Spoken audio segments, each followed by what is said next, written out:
If you haven't already, please take a second to subscribe to the channel, and also don't forget to click on the notification bell so you'll be up to date on all videos released from the Everything Network.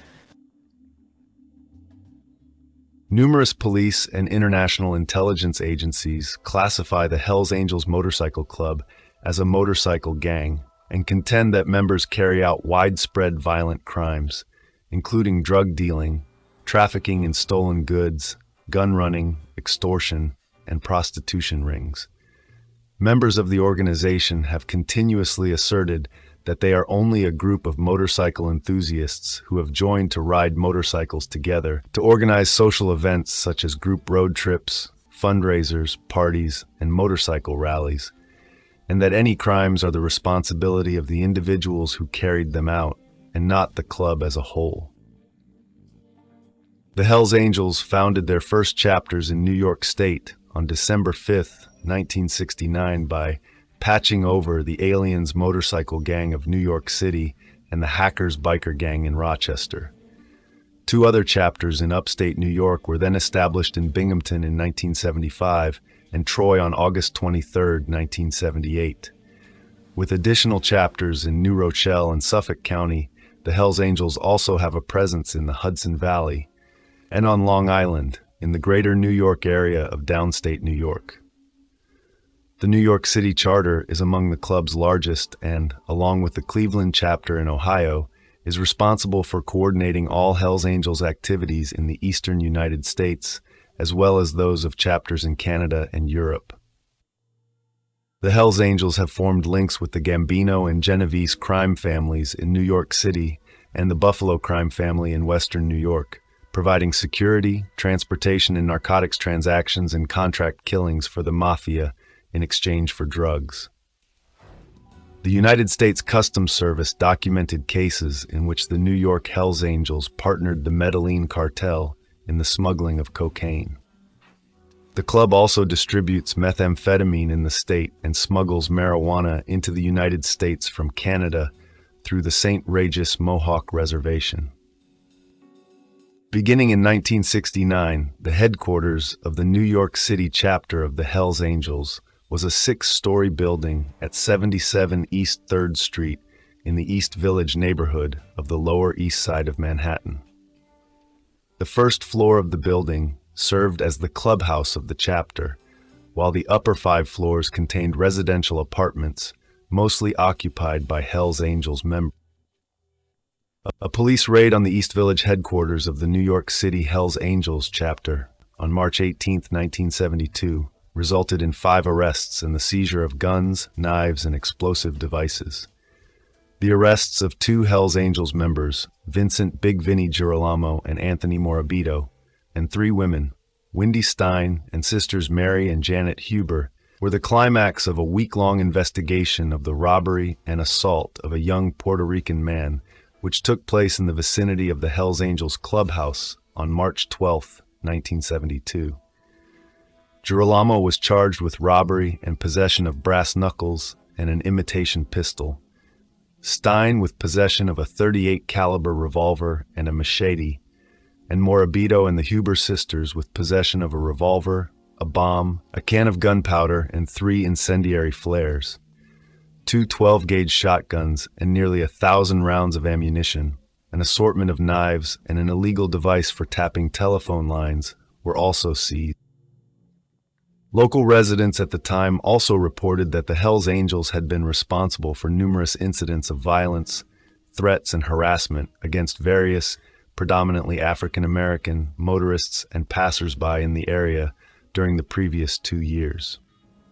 On March 4, 1978, New York City Chapter Sergeant-at-Arms Vincent Girolamo was arrested following a 6-month investigation and charged with the murder of his girlfriend Mary Ann Campbell, who he allegedly threw to her death from the roof of the chapter clubhouse on September 20, 1977. Released on a $50,000 bail, Girolamo died on September 12, 1979, of complications from a ruptured spleen, believed to have been sustained in a fight with Oakland, California chapter member Michael Irish O'Farrell. He was laid to rest at St. Raymond's Cemetery in the Bronx and his funeral was attended by Hells Angels from across the United States.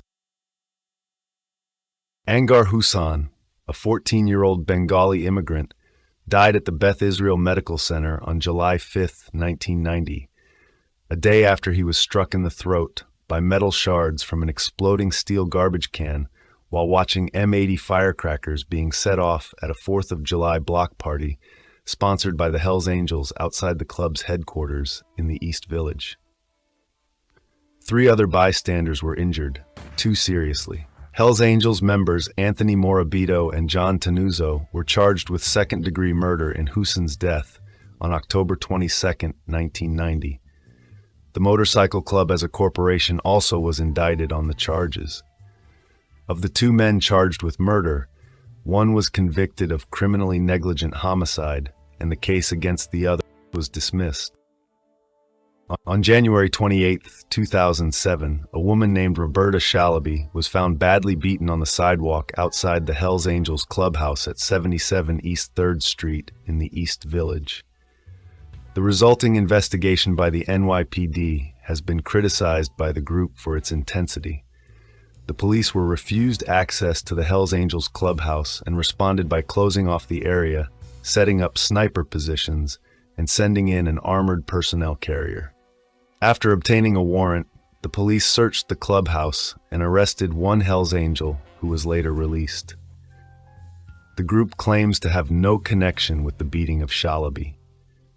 5 security cameras cover the entrance to the New York chapter's East 3rd Street clubhouse, but the New York chapter maintains nobody knows how Shalaby was beaten nearly to death at their front door.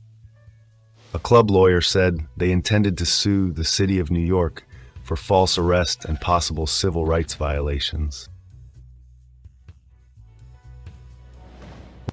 The decades-long conflict between the Hells Angels and the Outlaws reportedly originated from a personal feud between 2 members of the Aliens biker gang in 1969, when the wife of Sandy Alexander was allegedly raped by fellow club member Peter "Greased Lightning" Rogers, while Alexander was in California meeting with Hells Angels leader Sonny Barger. Rogers subsequently fled and joined the Outlaws, becoming a senior member of the club. Alexander, meanwhile, also rose through the Hells Angels hierarchy to a position of influence, second only to Barger. At a party in New York City on December 31, 1973, Rogers was assaulted by 2 Hells Angels who seized and forcibly held him until Alexander arrived. Rogers was subsequently beaten and almost killed by Alexander in a one-on-one fight. In retaliation for the New Year's Eve incident, South Florida Outlaws leader James "Big Jim" Nolan allegedly ordered the killings of 2 members and a former member of the Lowell, Massachusetts Hells Angels chapter. Whiskey George E. Hartman Jr. and Edwin Thomas "Riverboat" Riley were identified by rival bikers seeking revenge for the attack on Rogers while on a visit to the Outlaws' territory in Florida to supervise the covering up of Hells Angels tattoos belonging to Albert "Oski" Simmons, who had relocated to Orlando, Florida, to operate a motorcycle shop after leaving the club in 1973. Police believe Hartman and Riley were in Florida to source narcotics. They may also have been in pursuit of 3 Florida-bound members of the Lucifer's Henchmen, a fledgling motorcycle club with which the Hells Angels were feuding in Massachusetts. Hartman, Riley, and Simmons were lured to a Florida tavern on April 27, 1974, under the pretense of a drug deal. They were then each bound with rope before being fatally shot in the head with a 12-gauge shotgun after being forced into a van at gunpoint and taken to a quarry near Andytown, Florida, by 4 Outlaws members. The bodies of the Massachusetts trio were then weighed down with concrete cinder blocks and submerged in a flooded, 20 feet deep rock pit, but were discovered on May 1, 1974, after one corpse became dislodged and was seen by a passing motorist. The other 2 were found by police divers. Hartman and Riley received a Hells Angels burial in Lowell, while Simmons was laid to rest in Orlando. The Hells Angels determined that the Outlaws were responsible for the massacre after an internal investigation, and subsequently declared war on their rivals at a national meeting in Cleveland, which was attended by representatives of every club chapter. As a result, the Outlaws fortified their clubhouses with cinder block walls and gun ports on the orders of Chicago-based National President Harold "Stairway" Harry Henderson. The Hells Angels carried out several machine gun attacks on Outlaws headquarters in Georgia, Florida, and Ohio in 1974 and 1975. On September 25, 1994, 2 bikers were killed and at least 8 were injured as members of the Hells Angels and the Outlaws fought with guns, knives, and other weapons in what authorities believe was a prearranged encounter at the Lancaster National Speedway, a motorcycle speedway track in Lancaster. Rochester Hells Angels chapter president Michael J. Mad Mike Quall was fatally stabbed over a dozen times, and Buffalo Outlaws chapter president Walter "Buffalo" Wally Pozniak died from a gunshot wound to the chest. 2 people were wounded by gunfire, and several others were treated for stab wounds at the Erie County Medical Center. 15 people were arrested on weapons and drug charges in the aftermath. The melee had been preceded by a fight between Hells Angels and Outlaws members at a local bar the previous evening, and occurred at a time when the rival clubs were engaged in a turf war in the Midwest after the Hells Angels expanded into the Outlaws' home state of Illinois. In a search for evidence relating to the fatal brawl, 4 police agencies utilized an armored vehicle and a New York State Police helicopter during sweeps of the Rochester Hells Angels chapter clubhouse, a pizzeria in the city, and a residence in the bordering town of Greece, New York, which uncovered 11 weapons and other suspicious items on December 22, 1994. Robert "Big Bob" Herold, the Hells Angels' former president in Rochester, was arrested on January 19, 1995, and charged with second-degree murder after a .44 Magnum revolver that had been used to kill Pozniak and was legally registered on Herold's pistol permit was discovered in his home. He and his girlfriend, Sheila Elmlinger, were also charged with possessing illegal weapons and stolen property in relation to 8 unregistered weapons, which were also found. Herold was acquitted of Pozniak's murder on March 29th. Rochester Hells Angels chapter members Patrick Lawless and James "Mitch" McCauley Jr. were found in possession of 2 handguns and a stolen Mossberg shotgun while en route to kill members of the Kingsman Motorcycle Club when they were stopped in a car by police in Granby on August 23, 2005. The conflict with the Fulton-based Kingsman, an Outlaws support club, emerged due to the Hells Angels' belief that the Outlaws were trying to establish a chapter within their sphere of influence. The Hells Angels considered the area between Rochester and Syracuse their territory. McCauley pleaded guilty to conspiring to commit murder in aid of racketeering and was sentenced to 8 years in prison on April 24, 2008. Lawless also pleaded guilty to participating in the scheme. College student Bruce Meyer was shot 5 times in the head at point-blank range with a .22 caliber handgun fitted with a silencer in the parking lot of his apartment building in Brewster on December 14, 1975. Law enforcement sources stated that Meyer was murdered by the former president of the Connecticut Hells Angels chapter in retaliation for him killing a Hells Angels member in a car crash on July 3, 1975. Frank Rosato was shot to death in the Bronx on January 2, 2020, where he was allegedly the leader of the local chapter of the Pagans.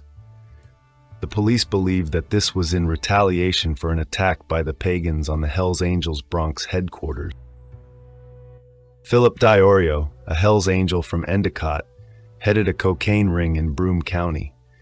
He was one of 7 people arrested during a series of drug raids carried out in the Triple Cities by a task force of New York and Pennsylvania police agencies on February 27, 1980, which also led to the seizure of 3 pounds of cocaine valued between $140,000 and $200,000.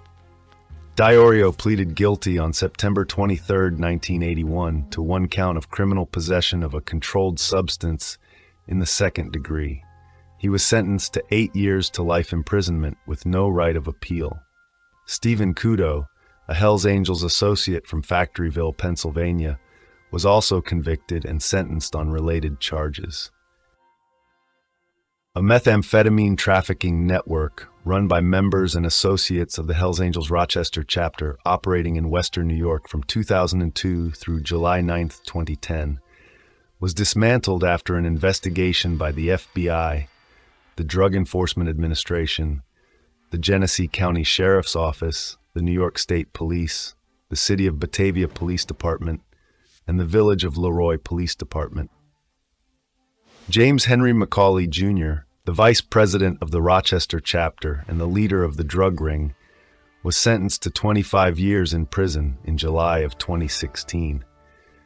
Richard W. Marr, the former president of the club's Monterey, California chapter, supplied the Rochester Hells Angels with methamphetamine and trafficked the drug to New York from California.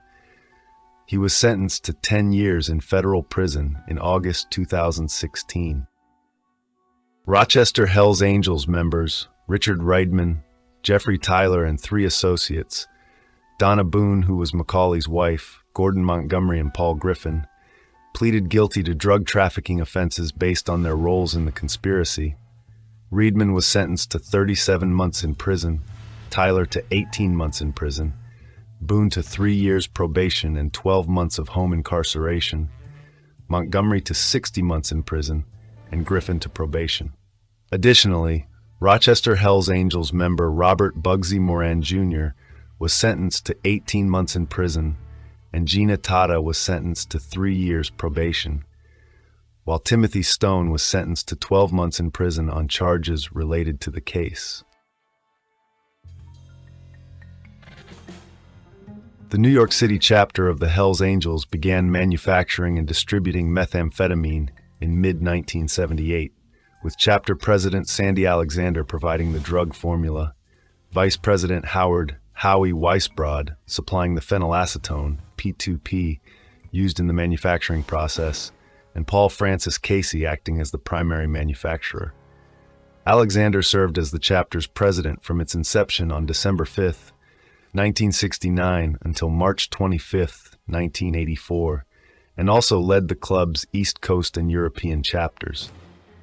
Casey manufactured the drug in a series of locations in Staten Island and Connecticut. Half of the methamphetamine produced by Casey went to Weisbrod's P2P supplier and the other half to Weisbrod, who then distributed the drug to New York City chapter members for retail sales. Alexander was also given some of the profits from the methamphetamine enterprise as compensation for providing the formula. During this period, virtually all of the methamphetamine sold by the Hells Angels on the East Coast was distributed by Alexander Weisbrod and Paul Casey. Alexander also sold cocaine that he sourced from Jerry Butendorp. Having methamphetamine laboratories on the East Coast provided the New York Hells Angels with easy access to large quantities of the drug without risking shipments from California, where most of the gang's labs were located, and allowed them to become self-sustaining rather than being reliant on chapters on the West Coast. The methamphetamine trade became so lucrative that the New York Hells Angels formed a methamphetamine distribution board to assess how much of the drug to provide and how to divide it among other chapters. The Mid-State chapter, based in Binghamton and Troy, obtained narcotics from members of the New York City chapter. The Hells Angels also maintained a weapons trafficking route stretching from North Carolina to New York City and the Capital District. According to federal documents, the Hells Angels utilized an extensive counter-surveillance system to prevent law enforcement infiltration that allegedly included a contact in the New York City Police Department and a federal prosecutor in Albany. The methamphetamine ring headed by Alexander Weisbrod and Casey began to break down in 1983 and ceased completely in the spring of 1984 when Weisbrod's P2P source dried up. Members of the New York City chapter continued to distribute methamphetamine obtained from other sources. Alexander was succeeded as chapter president by William Wild Bill Medeiros in March of 1984. Medeiros left the post after 4 months to resume the position of sergeant-at-arms, and Casey then assumed the presidency. Due to dissatisfaction with restrictions on methamphetamine distribution imposed by Alexander, several members of the New York City charter, including Charles "Charming Chuck" Zito, broke away to form the New York Nomads chapter based in the Hudson Valley on November 11, 1984, in order to distribute greater quantities of the drug than was permitted in the city chapter. The Nomads chapter established a semi-autonomous methamphetamine distribution business and allegedly controlled drug labs in Westchester and Putnam counties. The Hells Angels base of operations in Westchester County was at Big Joe's Tattoo Parlor in Mount Vernon, owned by Joel Kaplan. An FBI investigation of the Hells Angels, codenamed Operation Rough Rider, commenced after Vernon Hartung, an inmate at the Federal Correctional Institution in Petersburg, Virginia, contacted the Bureau and became a confidential informant. Following his release from prison on April 2, 1982, Hartung was introduced to San Francisco Hells Angels chapter president Gary Kautzman by Robert Haas Hall, president of the Richmond, Virginia-based Confederate Angels Motorcycle Club. Along with undercover FBI agent Kevin P. Bonner, Hartung met with Kautzman on the pretext of seeking authorization to establish a Hells Angels chapter in Baltimore, a ruse which allowed Bonner to infiltrate the club over a 26-month period. Beginning in March 1983, Bonner posed as a Baltimore drug dealer interested in purchasing methamphetamine and cocaine from the Hells Angels, and he made narcotics transactions with members of 11 chapters across the country, including New York City chapter president Sandy Alexander and Mid-State chapter vice president James "Gorilla" Harwood. Operation Rough Rider culminated with the arrests of 133 Hells Angels members and associates on racketeering and drug trafficking charges, after over 1,000 law enforcement personnel carried out approximately 50 coordinated raids in 11 U.S. states on May 2, 1985. $2.6 million in cocaine, marijuana, methamphetamine, hashish, PCP, and LSD, as well as weapons including Uzi submachine guns and rocket launchers, were seized. 15 of the arrests took place in the New York metropolitan area, where the New York City chapter headquarters on the Lower East Side of Manhattan was raided, and at least one Uzi and an undetermined quantity of drugs were discovered. A further 19 club members and associates were taken into custody in Albany and Broome counties. Arrest warrants were also issued for 2 Hells Angels, Herbert, One-Eyed Bert Kittle, and New York Nomads chapter president Chuck Zito, who were working as bodyguards for Bon Jovi on tour in Japan at the time. Kittle and Zito surrendered to the United States Embassy in Tokyo on July 22, 1985, after they were the subject of a nationwide dragnet by Japanese police at the request of the FBI.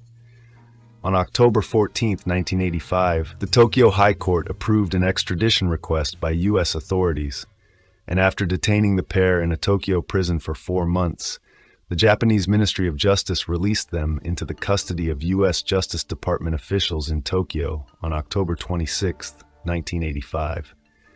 Medeiros was a fugitive from justice until October 1985.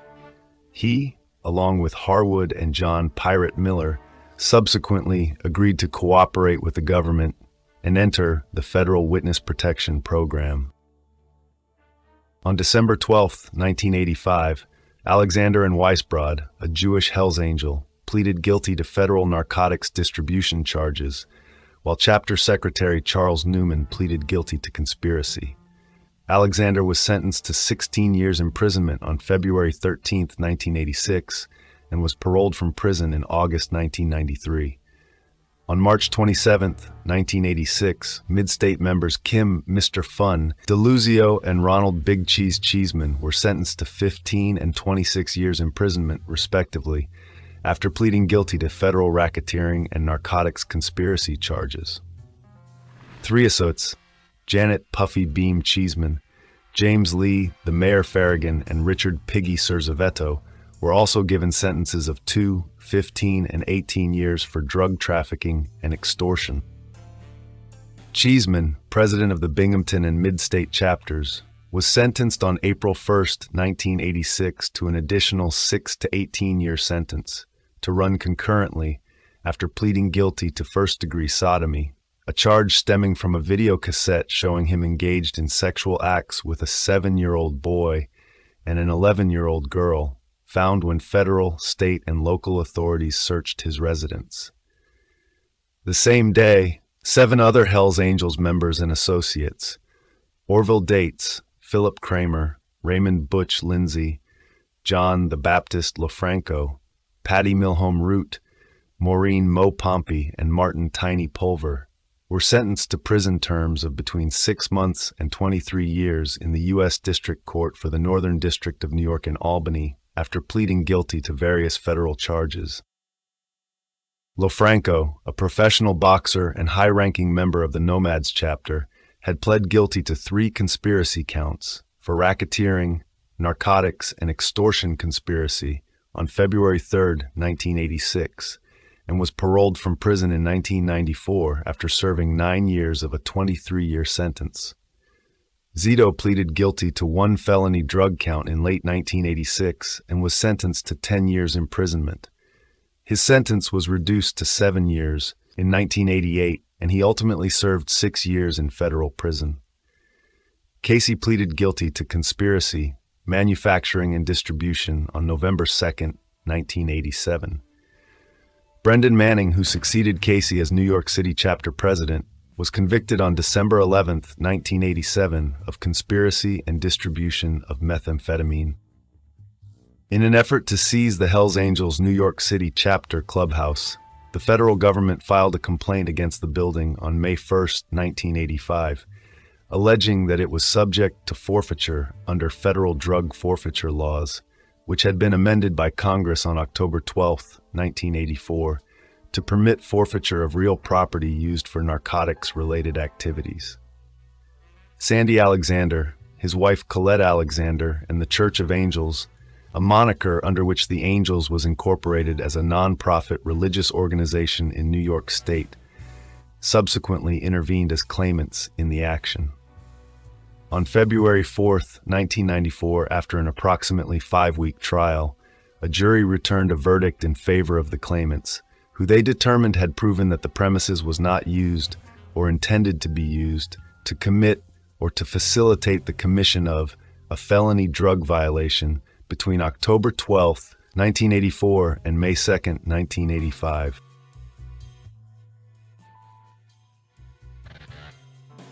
If you haven't already, please take a second to subscribe to the channel, and also don't forget to click on the notification bell so you'll be up to date on all videos released from the Everything Network.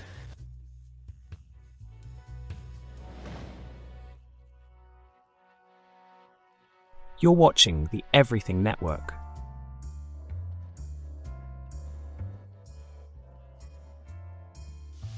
In approximately 1982, Salvatore Cazzetta was a member of the SS, a white supremacist motorcycle gang based in Pointe-aux-Trembles on the eastern tip of the island of Montreal. The club was also known as the SS Merciless Riders. Fellow SS member Maurice Boucher became friends with Cazzetta, and as leaders of the club, the pair became candidates to join the Hells Angels when that club expanded into Canada. Giovanni Cazzetta had joined the Outlaws Motorcycle Club at a young age and had been involved in the First Biker War. He had remained a member of the organization in Quebec until 1984, when he left to join his brother in the SS Motorcycle Club. A Lennoxville, Quebec, chapter of the Hells Angels suspected in March 1985 that the Laval chapter was interfering with drug profits through personal use of products intended for sale. It is believed that the Laval chapter's invitation to a Lennoxville chapter party led to the ambush and death of 5 Laval members. divers located the decomposing bodies of the victims at the bottom of the St. Lawrence River, wrapped in sleeping bags and tied to weightlifting plates 2 months after the party. The event became known as the Lennoxville Massacre, and its extreme nature earned the Quebec chapter of the Hells Angels a notorious reputation. Casetta considered the event an unforgivable breach of the outlaw code and, rather than joining the Hells Angels, in 1986 formed his own club, the Rock Machine, with his brother Giovanni. They recruited some of the best talent around and formed alliances with the Rizzuto crime family, the West End Gang, and the DuBois Gang. Giovanni Casetta would hold the position of second in command. Only Salvatore would hold more influence. Future Rock Machine national president, Fred Fauché, later said, "Sal once told me, those Hells Angels guys, they operate their club in such a way that I didn't want to join them." The founding members of the Rock Machine were Salvatore Casetta, his younger brother Giovanni, and a few close friends of theirs, many of whom were members of the SS Motorcycle Club. Other founding members included Paul Sasquatch Porter, Johnny Plesio, Andrew Curly Sauvageau, Renaud Jompf, Gilles Lambert, Martin Bourget, Richard Bam Bam Lagacé, Serge Pinel, and several others. On the surface, the Rock Machine ran operations like tattoo parlors and bars, as well as motorcycle repair shops. What the group truly profited off was the sale of narcotics and other prohibited goods. As the Rock Machine charged much less for their cocaine than did the Hells Angels, the gang quickly won much market share in the Montreal area. The Hells Angels had been badly weakened by the Lennoxville Massacre on March 24, 1985, when 5 members of the Angels chapter in Laval were shot by their colleagues. Afterward, the vacuum was filled by a number of Montreal-based organized crime groups, most prominent being the Rock Machine. And it was not until the early 1990s that the Angels became a major force in Montreal organized crime again. Initially, Rock Machine members chose not to wear Hells Angels-style leather vests that could easily identify members, and instead wore rings displaying an eagle insignia. This would last until the 1995, with the adoption of 3-piece vests. The official Rock Machine Club motto is "A la vie, à la mort," or "To the life until death." The club that possesses a patch with letters that stands for Rock Machine Forever, Forever Rock Machine, an extremely common thing among outlaw motorcycle clubs. In April 1992, Giovanni Casetta was arrested by police and charged with trafficking narcotics. Police found him to be in possession of 3 kilograms of cocaine worth around $120,000, modern equivalent, when adjusting for inflation, of $246,000 US. He was forced to plead guilty to 4 charges the following spring and would be sentenced to 4 years in prison. Giovanni was released in 1997 and briefly participated in the conflict that was to come. Maurice Boucher was released after finishing a 40-month sentence for armed sexual assault, joined the Hells Angels, and was subsequently promoted within the club's ranks. The Hells Angels and Rock Machine coexisted peacefully for many years, a situation that, according to police officials, was due to Boucher's respect for his friend, Casetta, and the latter's connections with the Quebec Mafia, the only organized crime group that the motorcycle gangs were unwilling to attack. The Rock Machine Motorcycle Club gained the status of a hang-around club in May 1999, and after 18 months, became a probationary chapter of the Bandidos Motorcycle Club in December of the year 2000. Bandidos national officer Edward Winterhalder was put in charge of overseeing the transition by Bandidos International President George Wagers. The original version of the Rock Machine from 1986 to 1999 in Canada changed their colors from black and platinum to red and gold in May 1999. Their colors remained red and gold until they became full patch Bandidos on December 1, 2001. In a patch-over ceremony at the Rock Machine's Kingston chapter clubhouse, A second version of the Rock Machine was founded in 2008 in Winnipeg under the leadership of Sean Crazy Dog Brown, adopting the original black and platinum colors as their patch. The second version has no connection with the first version. The club's racial policy is all-inclusive and possesses members from several different ethnicities around the world, including African Canadian and/or African Americans. Despite the group's use of the Waffen-SS's double lightning bolt on one of their patches, it is mainly to show respect to the club's historical roots, as opposed to the racial meaning of the symbol, due to large numbers of their founding members being a part of the SS Motorcycle Club. It is also worn due to its status in the motorcycle community. It is seen as an outlaw symbol, as society dictates people should not wear it. Thus, outlaws usually wear it as a sign of rebellion against societal standards, as opposed to racial ideology.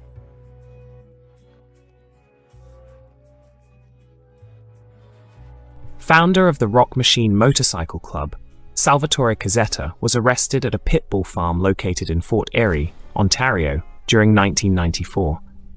He was charged with attempting to import more than 11 tons, 22,000 pounds of cocaine, valued at an estimated $275 million. Claude Vézina, who was president of the Quebec City chapter at the time, became the new national president of the Rock Machine.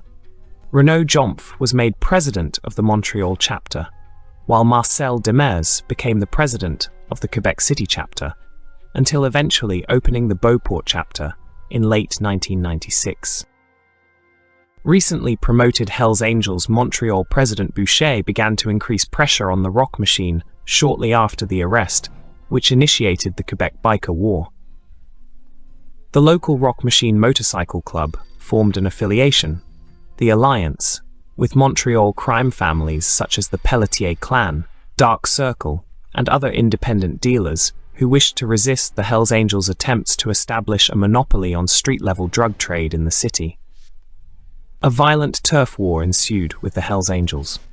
The Rock Machine MC, its support clubs, and the Pelletier Clan would provide manpower, while the Dark Circle would provide the funding. The Dark Circle's leadership was ruled by a committee of 5. The chairman was Michel Duclos. Boucher organized puppet clubs to persuade Rock Machine-controlled bars and their resident drug dealers to surrender their illegal drug business. This led to the creation of the Palmers MC, a Rock Machine MC support club with chapters in Montreal and Quebec City. It was created to counter Hells Angels' allies, the Rockers MC, Evil Ones, and Death Riders MC support clubs. It was led and organized by Rock Machine members Jean Lefrancais Ducaire and André Dédé Desormeaux, who was initially a member of the Dark Circle but joined the Rock Machine. These two were described as the grandfathers of the Palmers MC. All of its members would be patched into the Rock Machine in 2000. The starting point of the conflict is disputed. However, on July 13, 1994, 3 members of the Rock Machine entered a business in downtown Montreal. They assassinated Pierre Daoust, a member of a Hells Angels support club, the Death Riders Motorcycle Club. Once it was confirmed they had the right target, he was shot 16 times in the head and torso. There was very little coverage over this incident.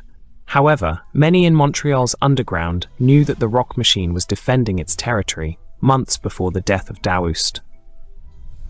The members of the Alliance, Rock Machine MC, Pelletier Clan, the Dark Circle, as well as other individual narcotics dealers and street gangs, all met to discuss a united front against the Hells Angels, after they gave the narcotics community of Quebec an ultimatum to have them as their mandatory supplier of all contraband goods and narcotics. This offer was refused, and the alliance was formed. Due to the Hells Angels' monopolistic attitude, they had decided to take the initiative and strike first. A day after, on the 14th of July 1994, the Rock Machine attempted to assassinate Norman Robitaille, a member of Hells Angels support club, the Rockers MC, and a future and prominent member of the Hells Angels. The attempt failed, and Quebec police announced that they had arrested 5 members of the Rock Machine Motorcycle Club for planning to bomb the Evil One's MC Clubhouse, which was also aligned with the Hells Angels. With current knowledge of events due to information from Sylvain Boulanger, it is known that on July 15, 1994, the hierarchy of the Hells Angels in Quebec held emergency meetings in the city of Longueuil, Quebec. All 4 chapters in Quebec at the time were present: Montreal, Quebec City, Trois-Rivières, and Sherbrooke. There was also a meeting at Hells Angels Bunker during this period of time. All chapters had to cast a vote on whether or not they would participate in the conflict against the Rock Machine and their alliance. All 4 chapters agreed, and the club began to prepare for the long conflict ahead. The Hells Angels was an international organization and received aid from all over the country and internationally, giving them more support than the Rock Machine. On the 19th of October 1994, a local drug dealer, Maurice Lavoie, was gunned down in his car, and his girlfriend was wounded. Lavoie had previously been buying his wares from the Pelletier clan associated with the Rock Machine, but had recently switched to the Hells Angels, and as a result, the Pelletier clan hired a hitman named Patrick Call to kill Lavoie. On the 28th of October 1994, Sylvain Pelletier, the leader of the Pelletier clan, was killed by the Hells Angels, who threatened to murder any drug dealer who did not buy their supplies from them. After these killings, an increasingly murderous struggle for the control of the drug trade in Montreal began between the Hells Angels and the Rock Machine that would see 20 dead before the end of 1994. After Pelletier was killed, the independent drug dealers of Montreal formed the Alliance to Fight the Angels, headed by his younger brother, Harold Pelletier, whose first act was an attempt to assassinate Boucher in November 1994. Another member of the Pelletier clan, Martin Simard, purchased enough stolen dynamite to fill a truck, which was left near Boucher's favorite restaurant by Alliance member Martin Pellerin. The plan was to set off the explosives by remote control when Boucher arrived, killing him and everybody else in the restaurant. But a Montreal parking officer noticed the truck was parked illegally and had it towed, thus unknowingly foiling the plot. On June 24, 1995, Boucher founded the Nomads, an elite chapter of the Angels, that unlike the other chapters, had no geographical limit and were to operate all over Canada.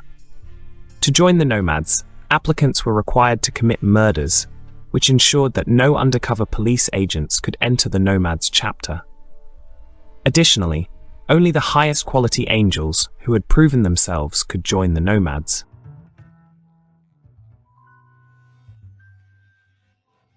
On the 13th of August 1995, a jeep wired with a remote-controlled bomb exploded, killing Hells Angels associate Mark Dube and an 11-year-old boy, Daniel Desrochers, who was playing in a nearby schoolyard. An Interpol informant claimed that the plan was created and facilitated by Boucher to earn back public credit. The first full-patch Hells Angels member was shot to death entering his car at a shopping mall a month later. 9 bombs went off around the province during his funeral, targeting several Hells Angels businesses and properties. This series of violence related to Operation Wolverine, a police crackdown on both groups in which 130 were arrested. In October 1995, Harold Pelletier, one of the heads of the Pelletier clan, member of the Alliance, turned himself into the Sûreté du Québec, confessing that on the night of 7th of August 1983, he murdered a drug dealer named Michel Beaulieu, who was behind in his payments to the Pelletier clan, and asked that the police provide him with protection from the Angels in exchange for more information about his crimes. Ultimately, he confessed to committing 17 murders between 1983 and 1995, yet he was convicted only of the murder of Beaulieu. Pelletier's murder of Beaulieu was classified as second-degree murder, despite the fact Beaulieu had fallen asleep after Harold got him drunk before he was shot. Since the murder was premeditated, it should have been classified as a first-degree murder. Steinert was the biggest pimp in Montreal, owning the Sensations escort service, whose office in Montreal was destroyed in a case of arson in August 1996 by the Rock Machine. In his plea bargain struck in June 1996, he was sentenced to life imprisonment with a promise that he receive full parole after 10 years served, in exchange for which he shared all he knew about the Montreal underworld. The Crown justified the plea bargain with Pelletier, given that he was guilty of 17 murders, on the grounds he was a mine of information about the underworld of Montreal. His motives for striking a plea bargain was that the Alliance Against the Angels was collapsing, with Alliance members defecting over to the Angels, and he wanted Crown protection from the Angels. However, Pelletier violated the terms of his plea bargain, under which he promised not to commit any more crimes, when he was caught in 2002 attempting to bribe another prison inmate to kill a prisoner whom he disliked, allowing the Crown to revoke its agreement. And Pelletier was not released in June 2006, as was promised 10 years earlier. He finally received full parole in December 2013, after he completed his high school equivalency degree, started attending Alcoholics Anonymous meetings, and demonstrated an ability to get along with penitentiary staff. On the 18th of October 1996, President of the Rock Machine Montreal chapter, Renaud Jompf, was shot and killed. The Rock Machine leader was seated with fellow club members Christian Deschaines and Raymond Leroux in a booth at the rear of a Chinese restaurant known as Restaurant Kim Hoa, located on Wellington Street. A man entered the establishment and approached the table, fired several shots, and fled out the rear of the building. Jompf and Deschaines were killed, while Leroux was wounded in the shoulder. One of the Paradis brothers, Peter Paradis, would succeed Jompf as president of the Montreal chapter, taking over much of his business in the suburb of Verdun. In November 1996, the Rock Machine planted a bomb in the old Hells Angels bunker in St. Nicholas, and the residential neighborhood where it was located was shaken by the immense force of the blast. The bunker received significant damage. On the 28th of March 1997, Rocker member Aimé Simard, stating he was acting under the orders of the Rocker president, a man known as Gregory Pissarro Wooley, murdered Rock Machine member Jean-Marc Casey as he entered a Montreal arena to play hockey with his friend.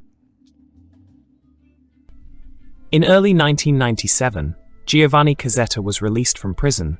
He would return to the Rock Machine. Claude Vezina Willing stepped down, and Giovanni was given the position of national president in his brother's absence. He would lead the club through the conflict until May 1997.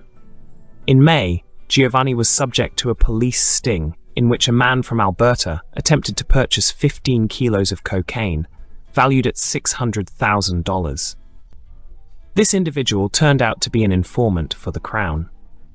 The mules Frank Bonneville and Donald Waite that delivered the cocaine to the informant were arrested, and the narcotics seized by police.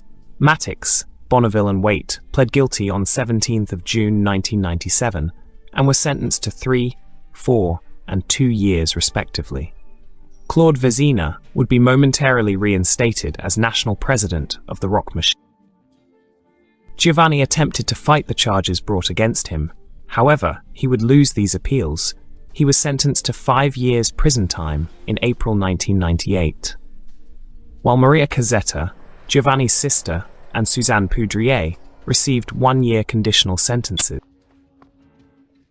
On the 19th of May 1997, prominent Rock Machine member Serge Cyr was placed under arrest and charged with conspiracy along with 13 others, including members of the Rock Machine, Pelletier clan and Palmer's MC, for planning the murder of Hells Angels president Maurice "Mom" Boucher.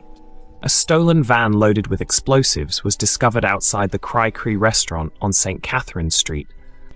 The restaurant was an establishment that Boucher often ate at.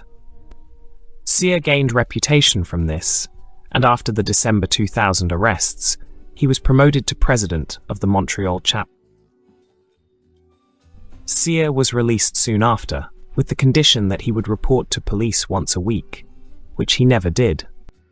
On the 21st of May 1997, Claude Vézina and his sergeant-at-arms Danny Legros-Legare were both charged with the trafficking of narcotics.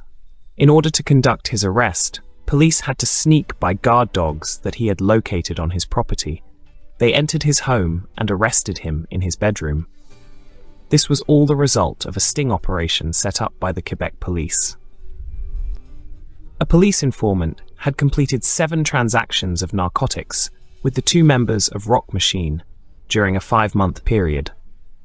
The massive raid launched by authorities as part of Operation Carcajou resulted in the seizure of a laboratory where narcotics such as PCP and methamphetamine were produced. Over $1.5 million worth of various other narcotics, dynamite plus detonators, 7 pistols, 2 fully automatic machine guns, 3 semi-automatic carbines, and a pistol suppressor. After the arrest of Vézina, Frédéric Fauché became the Rock Machine's new national president. On September 11, 1997, Alain Red Tomato Brunet was promoted to president of the Quebec City chapter. In mid-1997, an imprisoned Hells Angel, Denis Huel, was the victim of an unsuccessful assassination attempt when a Rock Machine member opened fire on him from beyond the prison fence. The resulting investigation first alerted the public to the existence of the Dark Circle, and it was reported the Hells Angels would pay well for information identifying the members of the Dark Circle. Over the next 2 years, 2 members of the Dark Circle were murdered by the Hells Angels, while a third escaped when the Hells Angels shot and killed the wrong side. As the war turned into a battle of attrition, the Hells Angels began to gain the upper hand as ever-increasing levels of support poured in from around Canada and internationally. But at the same time, the Great Nordic Biker War was taking place, and the Rock Machine was impressed with the way that the Scandinavian branches of the Bandidos held their own against the Scandinavian branches of the Hells Angels. In June 1997, the 3 leaders of the Rock Machine, Fred Fauché, Johnny Plesio, and Robert Toot Toot Léger, went to Stockholm to seek support from the Swedish branch of the Bandidos, but were expelled by the Swedish police, who declared that they did not want Canadian bikers in their country. Fauché had been the president of the Rock Machine Quebec City chapter prior to his promotion to national president. He had gained wide attention in underworld circles by blowing up the Hells Angels in Quebec City in February 1997, and after the Rock Machine's leader, Claude T-Loop Vézina, was arrested for drug smuggling, he became the Rock Machine's new leader on September 11, 1997. Fauché decided the best hope for the Rock Machine was to have the club absorbed into the Bandidos, the second largest outlaw biker club in the world. On the 23rd of August 1998, a team of Rock Machine killers consisting of Frédéric Fauché, Gerald Gallant, and Marcel Demers rode by on their motorcycles and gunned down Paolo Catroni in his driveway. Catroni was a member of the Calabrian 'Ndrangheta Catroni crime family, who were the rivals of the Sicilian mafia Rizzuto crime family. Catroni was killed partly to gain the favor of the Rizzutos, and partly because he was a friend of Boucher. On the 8th of September 1998, Johnny Plesio, a founding member of the Rock Machine, was at his Laval home watching television when his cable was severed. As he rose to see what was wrong with his television, 27 bullets went through Plesio's living room window, 16 of which struck him. At Plesio's funeral, a flower arrangement appeared bearing the word Bandidos, which was the first sign that the Bandidos Motorcycle Club of Texas was taking an interest in the Rock Machine.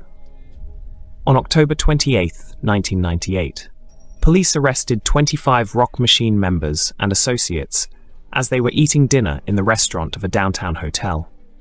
The men were forced to lie face down on the ground. They were searched and then placed under arrest. Richard Lagacé and Denis Belleau were among those arrested. Many were freed the next day, after swearing to stay away from the others that were picked up by police. Disaster struck the Dark Circle when one of their number, Salvatore Brunetti, a restaurateur, bar owner and drug dealer, defected to the Hells Angels and gave them a list of the remaining members of the Dark Circle, which basically led to their collapse, leaving the Rock Machine and fragmented members of the Alliance to face the Hells Angels and their support clubs. By 1999, the Rock Machine MC was seriously looking to align itself with longtime Hells Angels rivals, the Bandidos Motorcycle Club, as the other factions in the Alliance had been devastated, with the Rock Machine itself receiving substantial losses. During May 1999, the Rock Machine Motorcycle Club became a hang-around club for the Bandido. April 17, 2000, Normand Hamel, one of the Nomads, was killed when attempting to flee from Rock Machine assassins in a Laval parking lot, while he and his wife took his son to the doctor. He was the most senior member of the Hells Angels killed during the conflict. On May 12, 2000, the Angels tried to kill the two Rock Machine members, Tony Doguay and Dennis Boucher, suspected of killing Hamel, leading to a wild car crash, during which Doguay took bullet wounds to his arms, right hand, and thigh. About 40 police officers from the Carcajou squad raided the Rock Machine chapter in Beauport but found nothing worthwhile, and in June 2000, the Rock Machine set up in Ontario began recruiting former members of the Outlaws Motorcycle Club. In July 2000, Boucher's plans to set up an internet company were derailed when Robert "Bob" Savard, the loan shark who charged 52% interest on the loans he made to the desperate and needy, was gunned down at the Déjeuner Extra restaurant in the north end of Montreal. Savard had been a Hells Angels associate for several years and was considered a right-hand man for Boucher. Savard's dinner companion, Normand Descoteaux, a hockey player turned loan shark, was also a target, but he survived by grabbing a waitress, Hélène Brunet, and using her as an involuntary human shield, ensuring that she took 4 bullets meant for him. Despite the way Brunet took bullets in her arms, legs and shin, Descoteaux was not charged. The shooters were infamous Canadian hitman Gerald Gallant and an unidentified associate of him.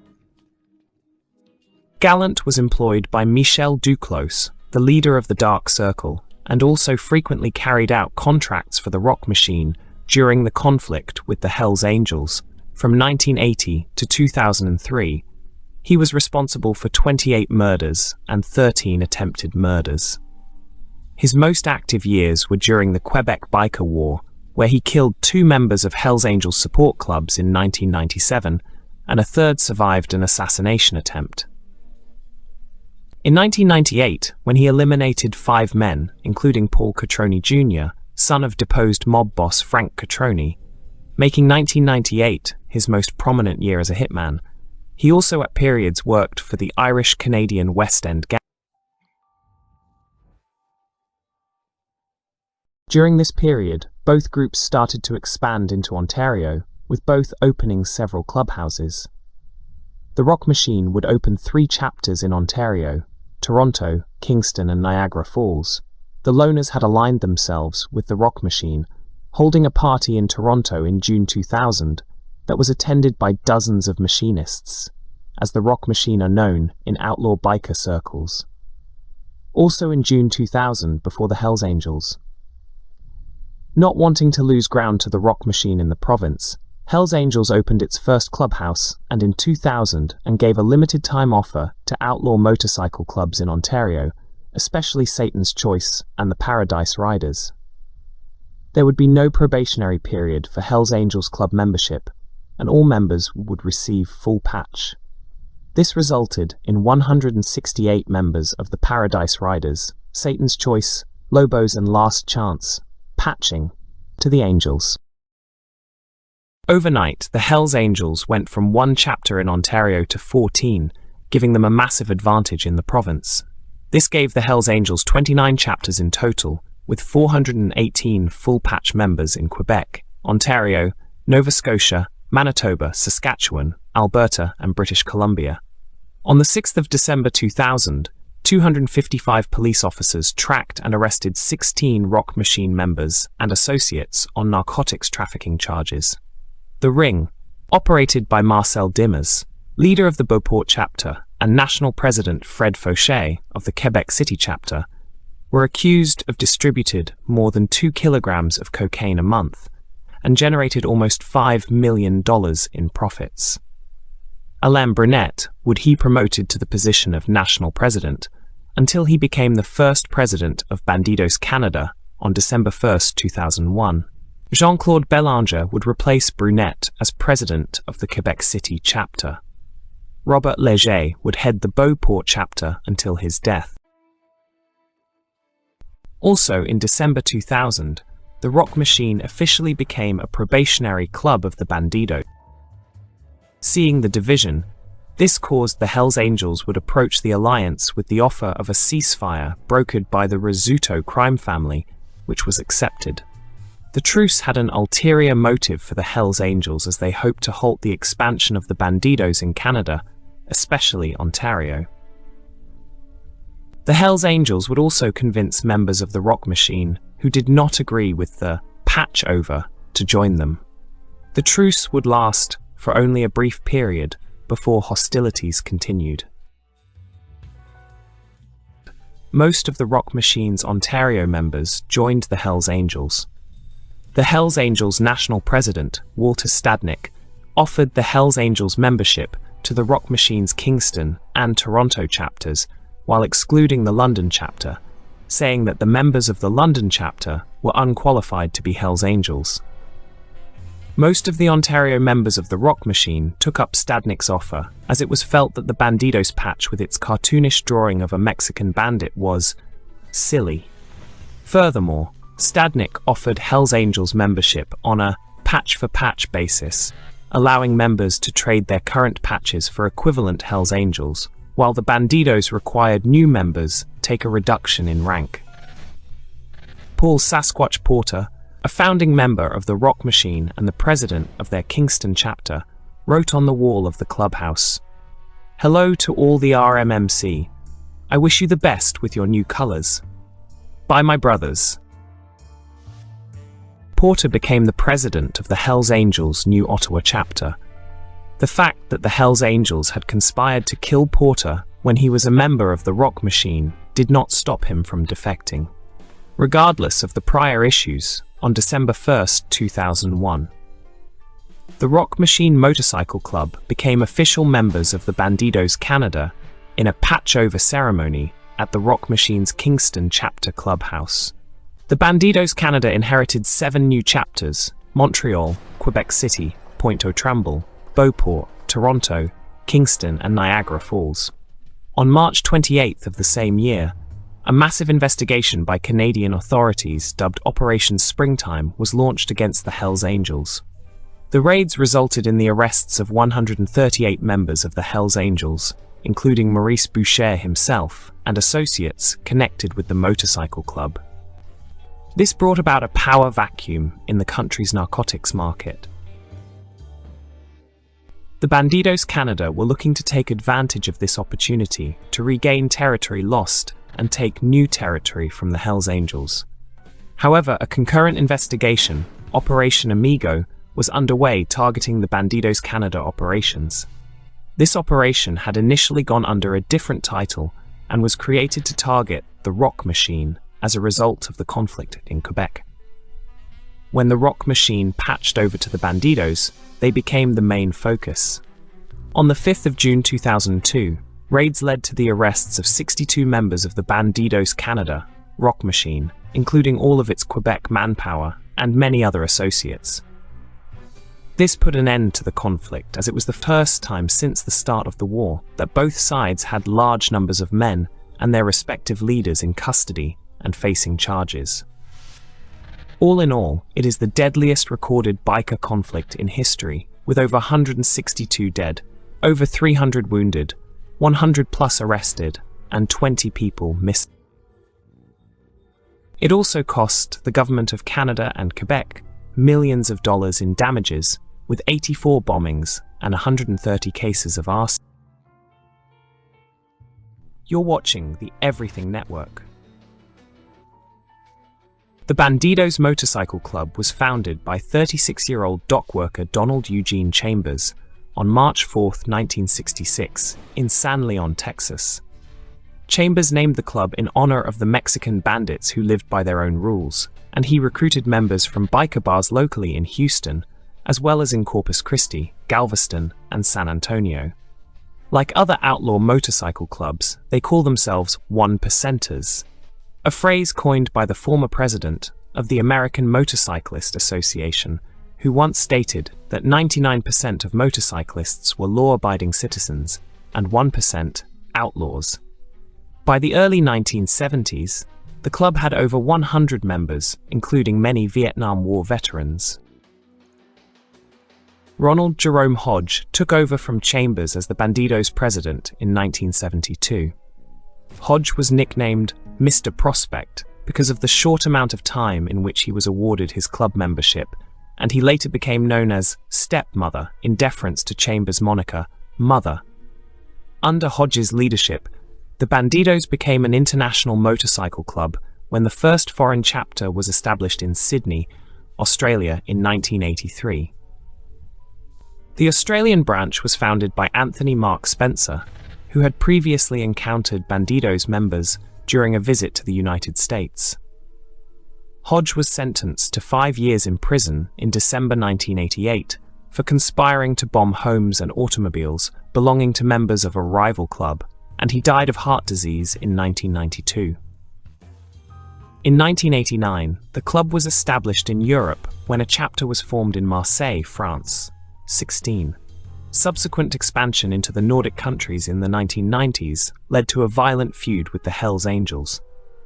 The third Bandidos international president, James Edward Lang, as well as his successor, Charles Craig Johnston, were each sentenced to 10 years imprisonment on drug charges in November of 1998.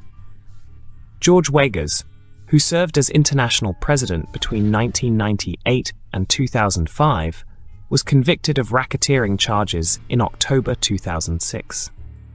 The Bandidos embarked on a failed mission to establish themselves in Canada after merging with the Montreal-based Rock Machine Motorcycle Club in 2000. They gave up Quebec to the Hells Angels at the conclusion of the province's deadliest biker war. According to the club's website, the Bandidos' Western Hemisphere chapters became autonomous from the international chapters in Europe and Australia on July 17, 2007. The American chapters began wearing a redesigned patch in 2011-2003. In 2007, the Bandidos' Canadian chapters went defunct following the internal Shedden massacre. The Bandidos' insignia, known as the Fat Mexican, consists of a caricature of a Mexican bandit wearing a sombrero and holding a sword in one hand and a pistol in the other.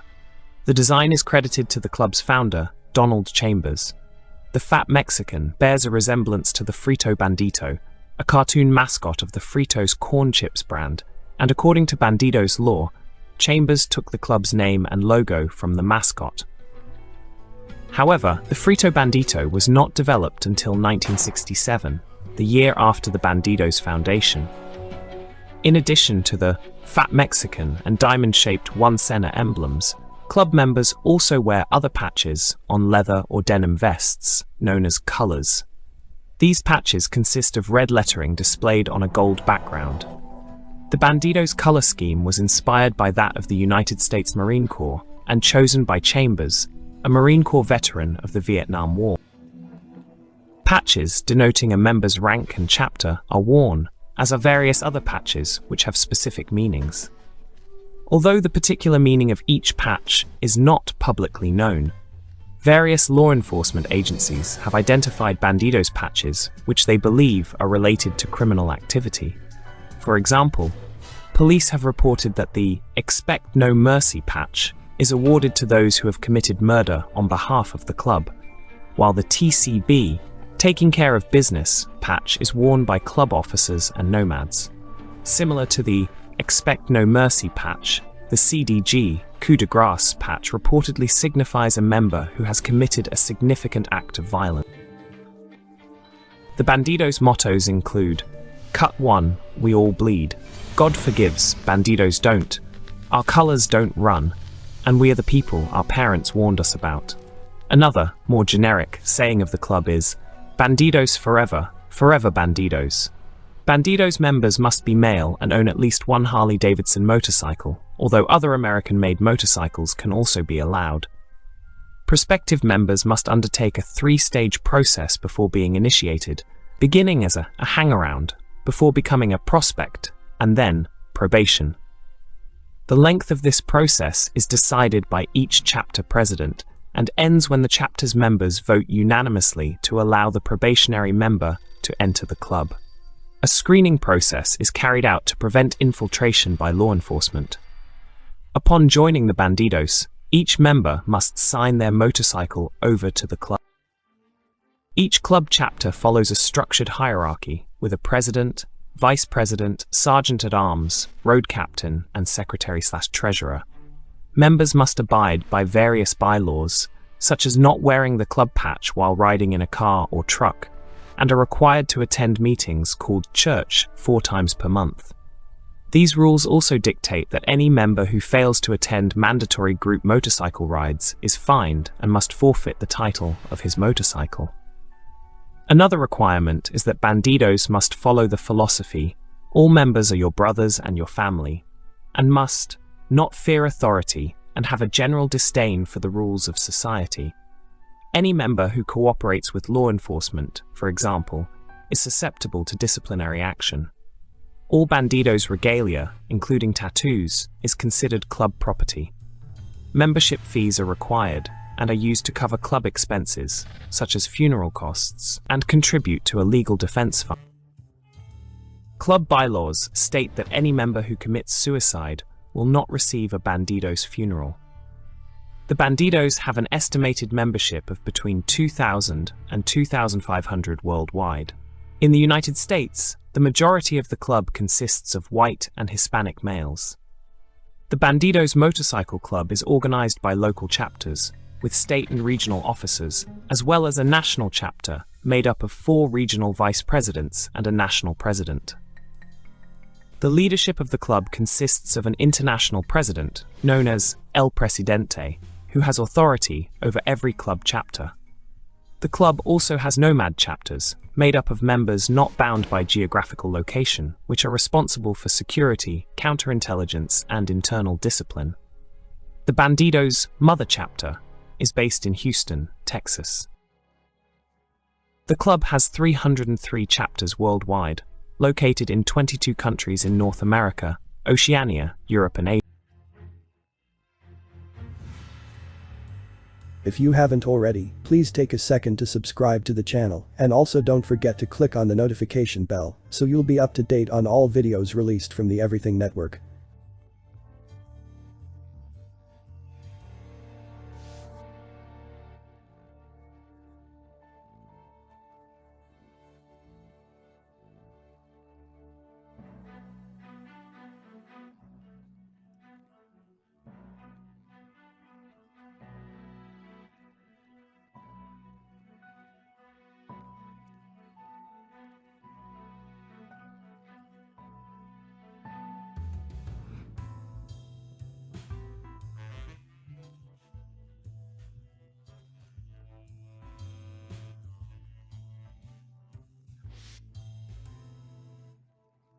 If you haven't already, please take a second to subscribe to the channel, and also don't forget to click on the notification bell, so you'll be up to date on all videos released from the Everything Network. Robert Ronald Simon was born on September 4, 1951, in Darby, Delaware County, Pennsylvania. His criminal activity reportedly became known as early as his preteen years. Additionally, Simon was placed into juvenile detention on at least 2 separate occasions. Throughout his youth, he was a member of an Upper Darby street gang known as the Warlords. The Warlords would eventually merge with another group from Darby to create the Warlocks Motorcycle Club, also referred to as the Philly Warlocks. Founded in 1967, the Warlocks are self-described as a 1%er outlaw motorcycle club and are designated as a violent criminal organization by law enforcement. Although the club was predominantly based within their founding location of Philadelphia, as well as other parts of Pennsylvania, they also maintained a chapter within New Jersey. Being a member of the gang was such a substantial part of Simon's life, to the point where he would even tout his religion as Warlock. He was said to have held the club title of Enforcer, and was utilized by his fellow Warlock co-founders to intimidate the club's rivals.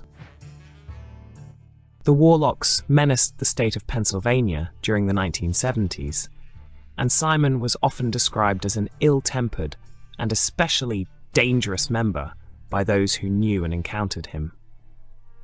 At various points in his career as a hardened outlaw biker, Simon burned down a store on the Ocean City, New Jersey boardwalk and committed armed robbery. A frequent user of drugs and alcohol, he went by the club moniker Mudman, as well as informal nickname of Bobby Simon. At one point, Simon had a spiderweb tattooed onto his elbow, which was rumored to signify he had murdered someone. In 1982, he was convicted for the 1974 second-degree murder of his 19-year-old girlfriend, Beth Smith Duesenberg, who had refused to engage in group sex with him and other members of the Warlocks.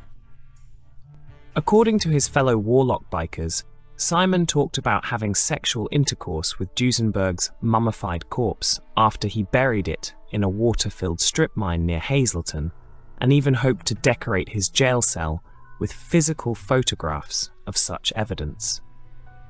John Lavelle, the judge who handled Simon's trial, stated that dozens of Warlocks bikers would circle the courthouse on their motorcycles each day during 1995 in an attempt to intimidate the jurors, quite possibly the reason behind his conviction for second-degree murder instead of first-degree murder.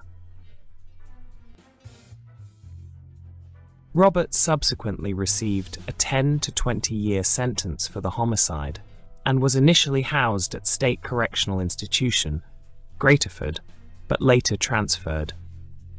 Throughout his prison tenure, he received a total of 49 misconducts, which included drug trafficking in addition to drug use. Simon was also suspected of murdering an inmate at State Correctional Institution, Pittsburgh, during his incarceration period. However, he was acquitted on the grounds of self-defense.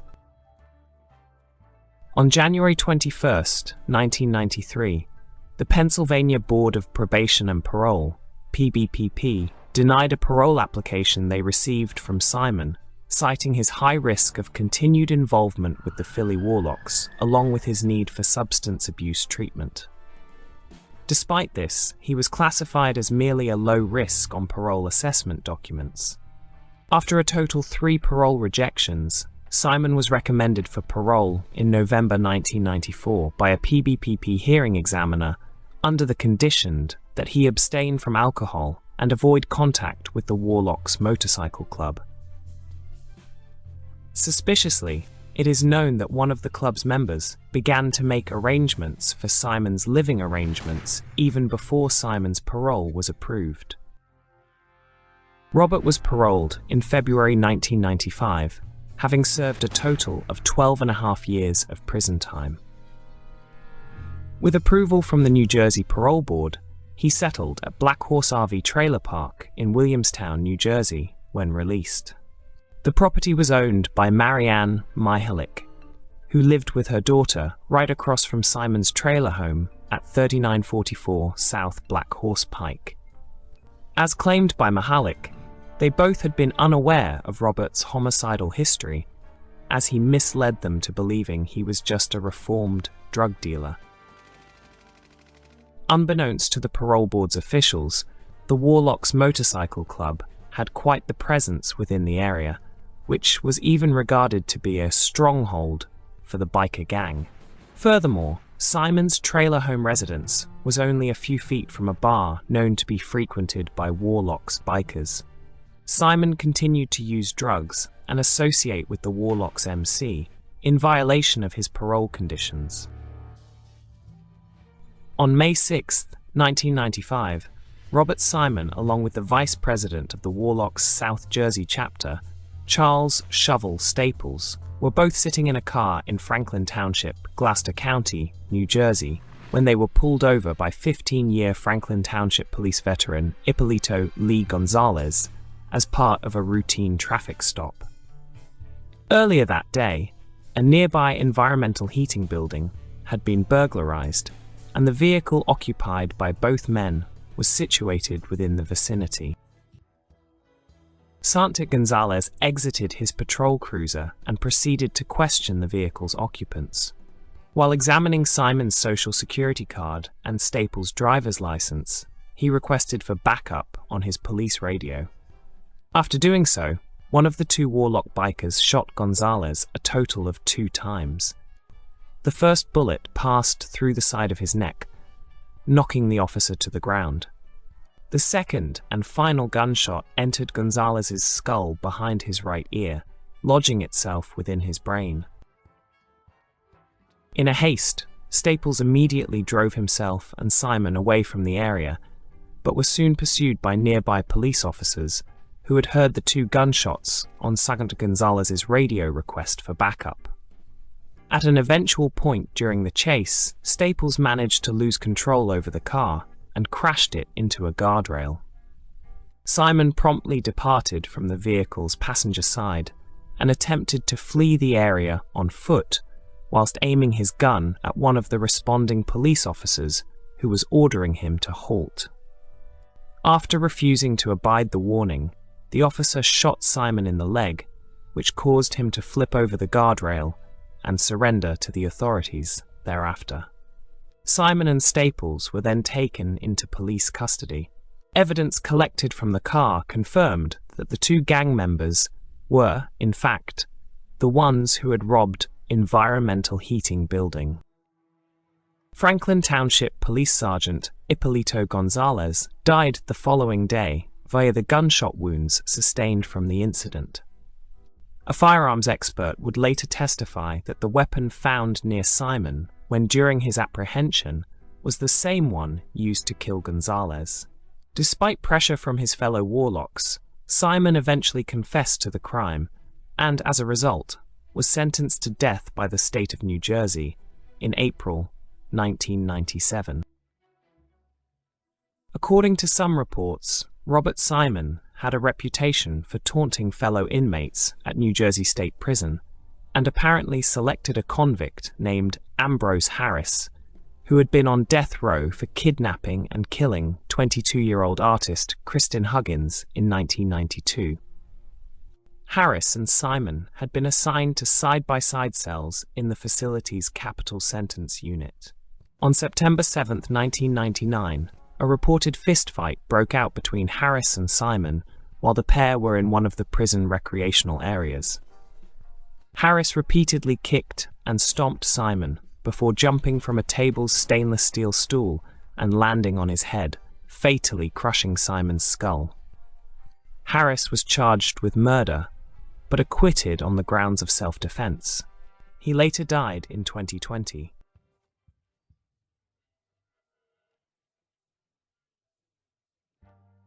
Louis Roy was born and grew up in Trois-Rivières. He was a member of the Saint-Éloi-based Missiles outlaw biker gang, which later became the Satan's Guard Club of Saguenay. Roy founded and led Satan's Guard with Richard "Crow" Emmond as his second-in-command, and the club became the dominant gang in the Saguenay, Lac-Saint-Jean region by eliminating any rivals. In October 1984, Satan's Guard blew up the van of Omer Gagnon, president of the El Conquatros gang in Chicoutimi. 2 independent drug dealers were also targeted in a car bombing in front of the Maria Chapdelaine College in Jonquière, QC, in October 1990. Satan's Guard patched over to join the Hells Angels on the 14th of June 1991. He became the president of the Angels' Trois-Rivières chapter, which forged a close alliance with the Rizzuto family of Montreal. Roy also forged a close friendship with Maurice Boucher. Journalist André Cédilot called Louis Roy the second most powerful Hells Angel in Quebec after Boucher, saying, "He was one of the most influential members of the Hells Angels." His status as the richest Hells Angel was due to the fact that he had almost a monopoly on the drug trade in Trois-Rivières.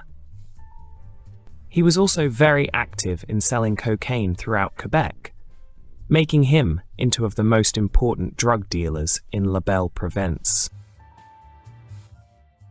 In November 1994, Roy hired Serge Quesnel via Quesnel's lawyer to work as a hitman for the Hells Angels.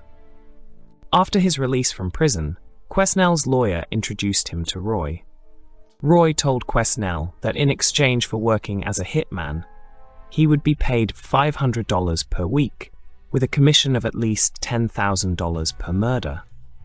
Roy told Quesnel that his commissions would depend on the degree of difficulty of the murders, with commissions of $50,000 to be paid for those who were well guarded. Quesnel wrote in his 2003 memoirs Testament d'un tueur de Hells that Milou was the richest angel in Quebec, and I was his protégé. We travelled together, and I could see that he was among the most powerful members of the profession. He carried a booklet with the names, addresses, license plate numbers, and descriptions of 50 or so undesirable individuals. When I saw it, I realized that the Trois-Rivières Hells Angels were very powerful. Roy gave Quesnel $2,000 in cash as an advance payment and promised him $8,000 more if he killed Jacques Ferland. Ferland was a chemist in Quebec City who manufactured PCP for the rock machine. Quesnel killed Ferland in his Quebec City house on the 30th of January 1995. On the 27th of February 1995, Quesnel killed Claude the Peak Rivard, a Montreal drug dealer who worked for the Pelletier clan, who were allied with the rock machine. On the 23rd of March 1995, Quesnel killed Richard Chico Delcourt, a Montreal drug dealer who refused to work with either the rock machine or the Hells Angels. Quesnel later testified that he had committed all these murders on Roy's orders. Roy offered Quesnel $50,000 in cash if he could kill Gilles Lambert, an important leader of the rock machine. Quesnel was arrested in April 1995 before he could make the attempt on Lambert's life. After Quesnel became a delateur, informer, following his arrest in April 1995, Roy was arrested and charged with 3 counts of first-degree murder, along with Sylvain Baptiste IV, the vice president of the Trois-Rivières chapter. After his arrest, Roy was replaced as Trois-Rivières chapter president by Richard Crowe Aymond. On the 25th of June 1995, Roy became a founding member of the Angels Elite Nomad chapter. Besides for Roy, the other members of the Nomad chapter were Walter Stadnick, Maurice Boucher, Donald Pup Stockford, David Wolfe Carroll, Gilles Trooper Mathieu, Richard Burt Mayrand, Pierre Lauren, Richard Rick Valet, André Chouinard, Michel Rose, Denis Parfiable Houle, Normand Robitaille, Norman Biff Hamel, and René Balloon Charlebois. Roy was considered to be one of the more able Hells Angels and was included in the Nomad chapter for that reason. On April 4, 1997, while Roy and Thefault were being driven in an armoured car to the courthouse to hear the verdict in the murder case against them, the duo were most surprised to share the same car with Robert Hardy of the rock machine. Taking advantage of the opportunity, Roy and Thefault beat up Hardy during their ride to the courthouse. When the car arrived, the bloodied and battered body of Hardy fell out, who had to be rushed to the hospital to save his life. Quesnel turned out to be a very poor witness for the Crown, and the trial ended with both Roy and Thefault acquitted on all counts. Following his acquittal, Roy returned to Trois-Rivières. The Trois-Rivières chapter maintained several puppet clubs, such as the Jokers of Saint Jean, the Blatnois of Mauricie, and the Roadie crew of Lanaudière. Following Roy's release, 6 members of the puppet gangs suddenly disappeared, never to be heard or seen from again. At the same time, Roy sent out Hell's Angels to search the houses of the vanished members, removing various items over the protests of the girlfriends and wives of the missing men. The missing men are Ormond Dorrant, Guy Magenu, Benoit Lachance, Clermont Carrier, Edward Villiers, and Sylvain Bernard.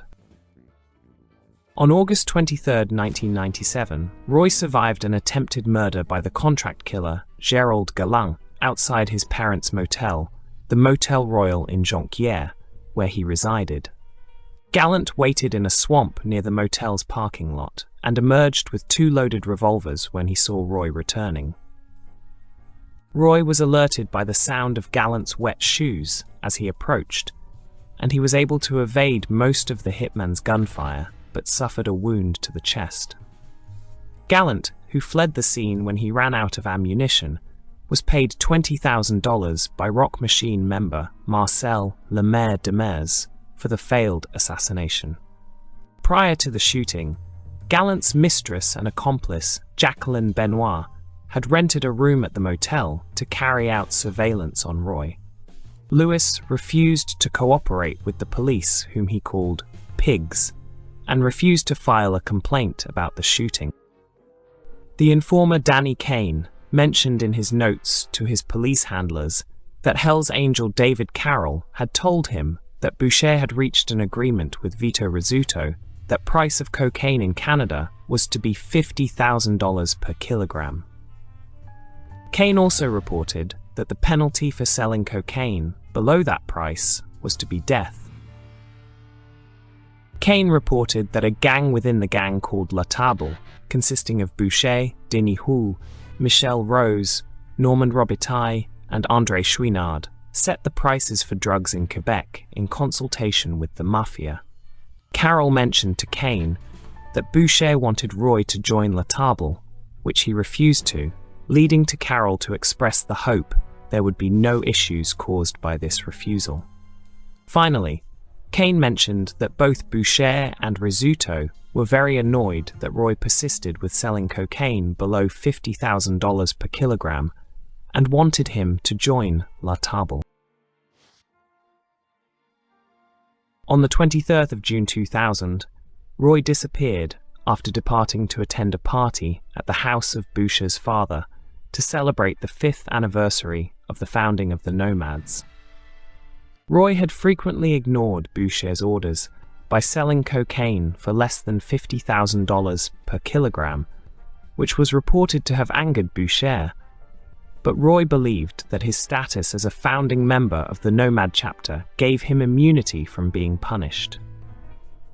In July 2001, Elias Lekas of the West End Gang testified that Roy went from the Boucher household to a meat processing plant owned by Gerald Matix. Roy was then bound, gagged, and while still alive, ran through a meat grinding machine. The mafiosi Andrew Scopper, who was a member of the Rizzuto family, in his posthumously published 2022 book, La Source, confirmed that Roy's cause of death was being run through a meat grinder. Scopper was murdered on the 21st of October 2019 in Montreal, being found shot dead in front of a store at 4744 Saint-Jean Boulevard. However, Scopper was interviewed several times between October 2014 and October 2019 by journalists Félix Segem and Eric Thibault, where he spoke frankly about his underworld activities on the condition that the interviews be only published after his death. In an interview with Segan and Thibault, Scopper stated that Rizzuto had made a secret deal with Boucher that in exchange for throwing the full support of the Rizzuto family against the Rock Machine and killing the pro-Rock Machine Rizzuto family capo Paolo Gervasi, that Boucher would, in exchange, would have Roy killed. Scopper maintained that Boucher had tolerated Roy selling cocaine below $50,000 per kilogram as a way to pressure Rizzuto to act against Gervasi, who had taken a very pro-Rock Machine line. Gervasi ran a strip club, the Castel Tina, along with his son Salvatore, where members of the Rock Machine always had reserved tables and were allowed to wear their gang colors. The Rock Machine had been supported financially by the Dark Circle, a group of outwardly respectable Montreal businessmen who covertly engaged in organized crime, hence the name. The Dark Circle supplied the money that allowed the Rock Machine to buy cocaine and to hire hitmen. In 1998, Salvatore Brunetti, a prominent Montreal restaurateur and a member of the Dark Circle, defected to the Hells Angels. Brunetti provided the Angels with the names and addresses of the other members of the Dark Circle, whom the Angels then proceeded to hunt down.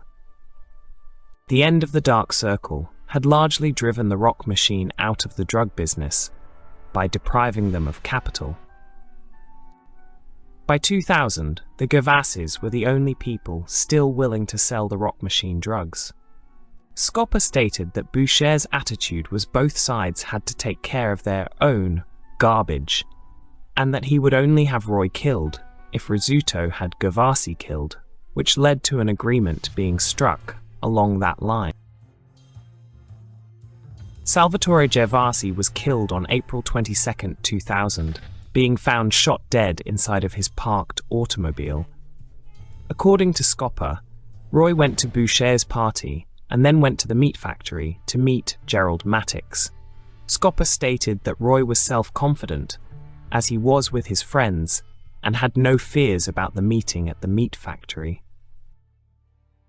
After his arrival at the factory, he was seized by his so-called friends, who proceeded to run him through the meat grinder while still alive. In return, Rizzuto had an attempt made against the life of Paolo Gervasi in August of 2000, causing him to drift to the sidelines of the Rizzuto family. On January 19, 2004, Gervasi was killed outside of a bakery in the St. Leonard district of Montreal. After his disappearance, Roy's assets were all divided up by his fellow nomads, as if he had never existed. Other members of the Hells Angels who had vanished and later turned out to still be alive, such as the hitman Paul Fontaine and Richard Valet, were still listed on the membership lists of the Angels, but Roy's name was abruptly removed from the membership lists in June 2000. Paul Cherry, the crime correspondent of the Montreal Gazette, wrote that Roy's sudden and unexplained removal from the Hells Angels membership lists indicated that he was dead.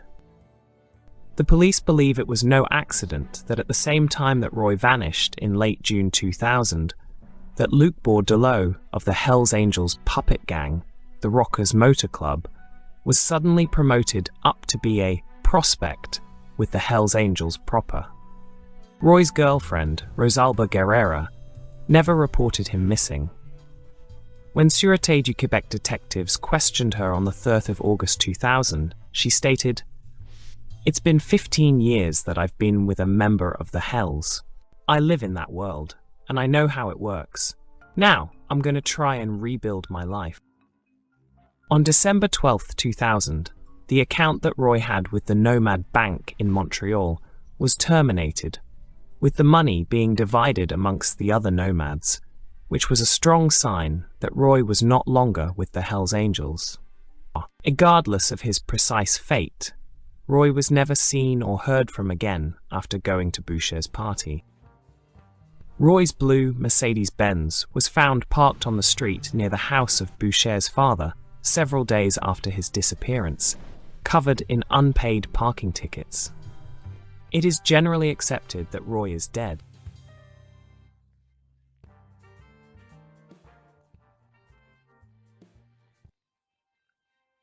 Tim McKinley, an FBI agent who'd been the anti-Hells Angels specialist in the Bureau, told the Canadian journalists Julian Scher and William Marsden in a 2006 interview. What he wanted to do was just give us a bunch of information, and we do wiretaps, and everybody would go to jail. He was kind of shocked to find out just how complicated it was. 2. McKinley used Tate as a walking electronics platform to record everything that the Hells Angels said and did. McKinley stated, What he was tasked to do was to identify the upper-level leadership of the Hells Angels, identify the criminal structure of the organization, track the money, track the dope. McKinley wanted Tate to provide the evidence to convict Sonny Barger, whom he described as a wily and formidable opponent. McKinley said of Barger, "Balls. The guy certainly has balls." McKinley formed a partnership with Ted Bolters of the Bureau of Alcohol, Tobacco, Firearms and Explosives to handle the case. Both Bolters and McKinley stated that past efforts against Barger had failed because of bureaucratic infighting between different branches of the US government. Bolters said, "In the early days, each agency wanted to control its own investigation. The DEA doing drugs, the FBI doing their things, the AFT guns and bombs. The whole idea of collaborating and sharing wasn't there. We didn't have the resources, the knowledge, the manpower, or we weren't smart enough to do it." The partnership between Bolters and McKinley surprised many in the US government, as Bolters stated. The fact that the ATF and the FBI worked together so closely left a lot of people speechless. Past investigations into the Hells Angels had also failed because of corruption within the US government. As McKinley stated, officials of the government routinely sold information to the Angel. McKinley stated that the way the Hells Angels knew far too much about FBI investigations and were always able to take measures to avoid being arrested could only be explained by corruption. McKinley used as example how in the early 1980s the Hells Angels always moved their methamphetamine labs once the FBI put them under surveillance, which he argued could only be explained by corruption within the FBI. To prevent more corruption, the team handling Tate was kept very small, with 8 FBI and 2 ATF agents handling him. Tate only used pagers and payphones to communicate with his handlers. The operation was codenamed Cacus, after the centaur in the Inferno who rules the Circle of Hell, reserved for the souls of thieves. McKinley had wanted to name the operation Charon, after the boatman of Greek mythology who carried the souls of the dead across the river Styx, to symbolize his intention to send away the Hells Angels forever, but found that the name Charon had been used for a prior operation. McKinley praised Tate as an informer, as he stated, "He's got an ego the size of Montana, but he is perfectly willing to follow instructions and report accurately." Tate's swagger, aggression, and apparent success as a drug dealer allowed him to become the Hells Angels' point man for the entire West Coast.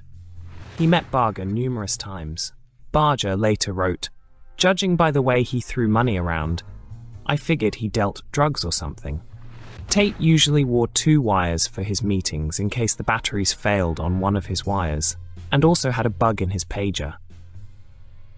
Tate visited nearly every Hells Angels chapter in the world. Tate was paid $4,000 per month by the FBI. On the 12th of August 1986, a Hells Angel, John Webb, was murdered by several members of the Outlaws Motorcycle Club in Louisville, Kentucky. Barger appointed Tate to lead the campaign against the outlaws in Kentucky, which nearly derailed Operation Cacus. Under American law, informers may not commit murders and their handlers may not permit a murder to occur, and Tate's assignment in Kentucky presented major problems for his handlers. On the 17th of August 1986, Tate attended a meeting of the Oakland chapter, where Barger discussed the identification numbers and home addresses of a number of outlaw leaders. Barger also had much information from the El Paso Information Center that was meant to serve as an information bank for American law enforcement.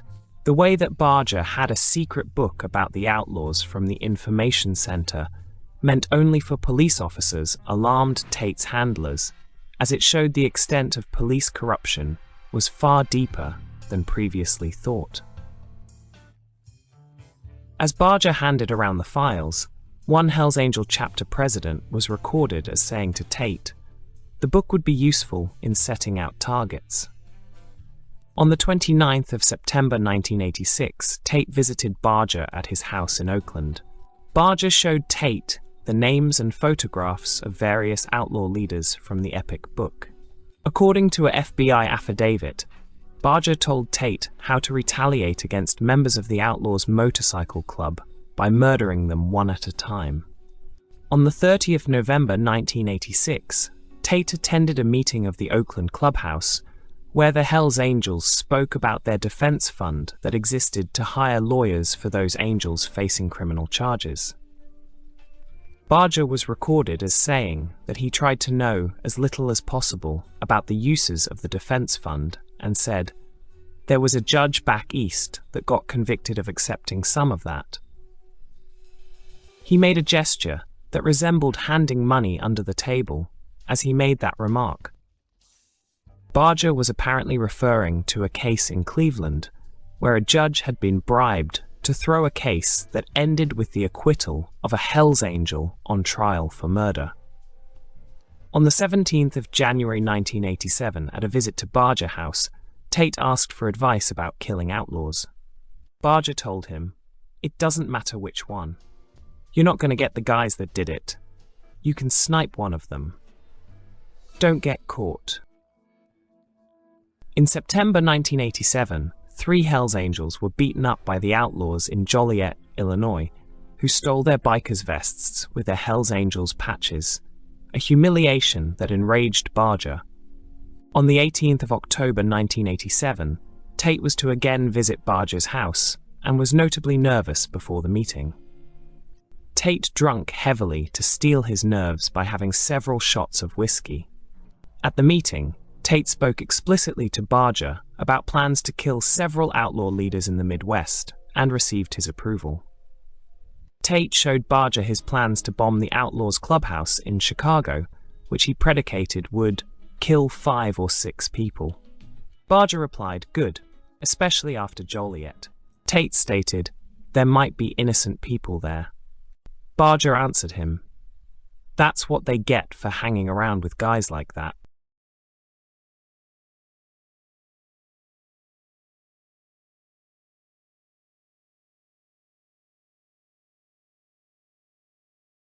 Along with the Grim Reapers MC, the Warlords, and Rebels MC, the King's Crew became one of the 4 dominant outlaw motorcycle clubs operating in Alberta prior to 1997. By the late 1990s, the King's Crew became part of the Hells Angels in a patch-over ceremony held in Calgary, Alberta. Throughout the 1970s, the Rebels had multiple violent exchanges with their main rivals in the province, the Grim Reapers MC. Most of the clashes occurred off of the authorities' radar and received little media attention. The 1970s would prove to be an extremely dominant period for the Rebels. The club held an iron-fisted territorial policy, which saw them battle for dominance in the province against several other groups, and since the club's creation in 1968, it has either defeated or absorbed 13 separate clubs in Alberta. Their cuts were taken and displayed upside down on the walls of the Rebels' mother chapter. In 1975, the Rebels gained a certain level of notoriety, respect in some circles, due to their publicized conflicts with Francophone unit of Canadian Airborne Regiment known as 1 Commando. In one of these infamous clashes, about 40 members of the Airborne showed up with nunchaku, steel bars, baseball bats, and blackjacks, and ambushed 23 rebels at the club bar in Edmonton. After a skirmish, the bruised and battered paratroopers retreated, and the rebels went back to their business. This event came to be known as Battle of the Kingsway in rebel folklore.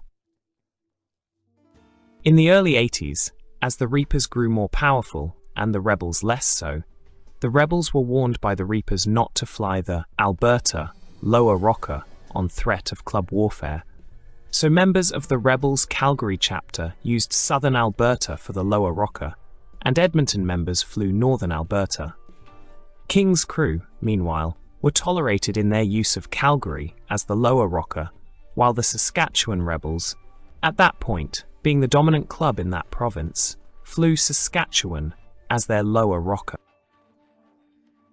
In the late 1970s and early 1980s, the golden era in Western Canada for independent one-percenter clubs, the Rebels were the dominant club in the Edmonton area, while the Reapers were the largest club in Red Deer and Calgary. In 1977, the King's Crew was established and quickly became a major player in Alberta, especially Calgary. During this time, they would align themselves with the Rebels MC, who had also become an enemy of the Reapers. In the 1980s, they would become much more involved in the Alberta biker conflict. The conflict would ultimately come to an end when all major parties patched over to the Hells Angels in the late 1990s. On February 1983, for aligning with their main rivals in the province, the Rebels MC, members of the Grim Reapers would steal the cuts off of 5 members of the King's Crew at gunpoint. They were set on fire and delivered to the offices of the Calgary newspaper. In March 1983, multiple assault rifle bullets are shot at the Grim Reapers' Calgary chapter clubhouse. It is believed that the attack was carried out by the King's Crew MC. On April 13, 1983, the King's Crew clubhouse is targeted by a bombing. The building is destroyed. On April 27, 1983, King's Crew MC President Melvin Jordan's house is bombed. 15 rounds from an assault rifle struck the property. He survived the attempt. On May 16, 1983, full patch member of the Grim Reapers, Larry Graham's car is bombed. King's Crew members are suspected of the bombing. On June 8, 1983, turning allegiances after the assassination attempt out of fear for his life, now King's Crew affiliate Larry Graham and his wife are the victims of an attempted kidnapping. Larry Graham is struck in the head with a firearm. On June 10, 1983, King's Crew Ronald Wrongway Moore is assassinated. His Jeep was rigged with an explosive and exploded when he tried to start the vehicle. On July 30, 1983, the Southside Harley and Speed, a motorcycle shop owned by Grim Reapers members in Edmonton, Alberta, is bombed and destroyed. King's Crew Motorcycle Club members are suspected. On December 18, 1983, James St. Pierre, member of the King's Crew, arrives at the hospital with multiple stab wounds. It is believed to be members of the Grim Reapers that were responsible. On January 22, 1984, King's Crew member Stephen Albert Joel is killed outside of his home. Grim Reapers are accused of the shooting. In April 1984, member of the King's Crew, Wayne Jordan was exiting a store when 2 Grim Reapers approached him and pointed firearm at him. He ran into the store and called the authorities, identifying the opposing club members who were placed in police custody. The King's Crew Motorcycle Club kicked him out of the club for informing police. On August 13, 1984, Grim Reapers member David Wershek is hospitalized by King's Crew members. On July 26, 1987, King's Crew member Richard Moyes is knocked unconscious by Michael Doll, Kerry Eastman, and Derek Smith. Members of the Grim Reapers Motorcycle Club, they also took his cut. On October 1, 1987, full patch member of King's Crew, Louis Aaron Blatt, is reported missing by his wife, Valerie Blatt. It is assumed that the Grim Reapers had taken him and murdered him, disposed of the body. It was believed by local authorities that the body was disposed of without a trace to stop the King's Crew Club from claiming the $50,000 life insurance policy payout. If you haven't already, please take a second to subscribe to the channel, and also don't forget to click on the notification bell, so you'll be up to date on all videos released from the Everything Network.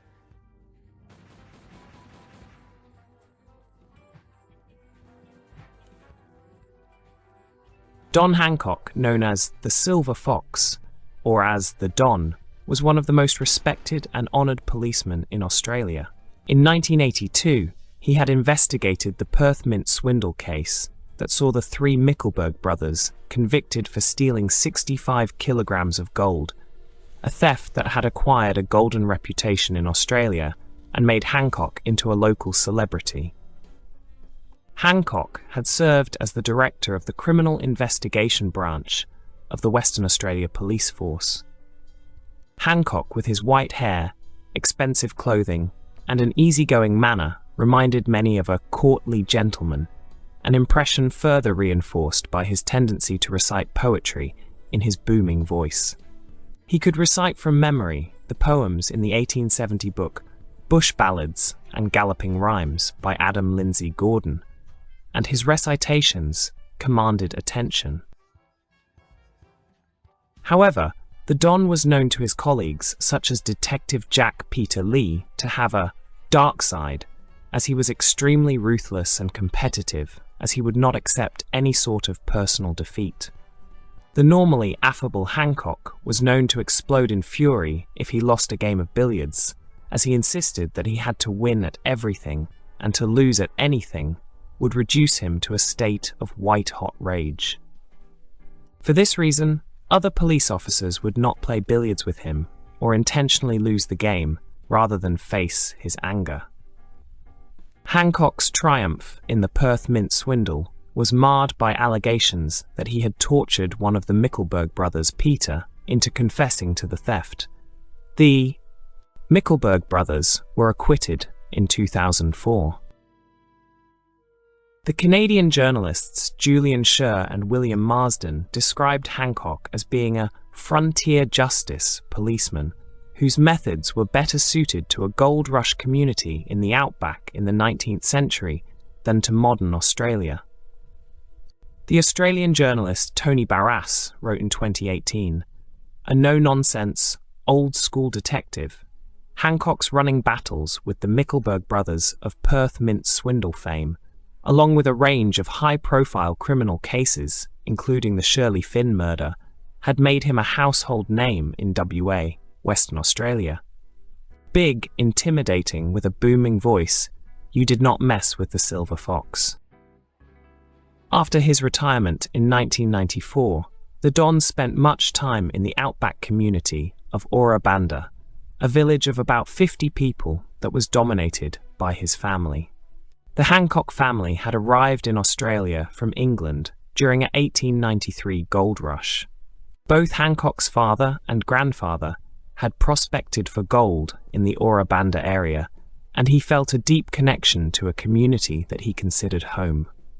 Ora Banda was a community that was economically dominated by Hancock, who owned via his company Wentworth Holdings WA Thai Limited, the local pub, the trailer park, the general store, the Ora Banda Historic Inn, the only restaurant in Ora Banda, along with its beer garden, the other only motel in Ora Banda, and the 19th century gold crusher that was still working in 2000. Outside of the pub was a racetrack managed by Hancock, who held the annual Kalgoorlie racing round there.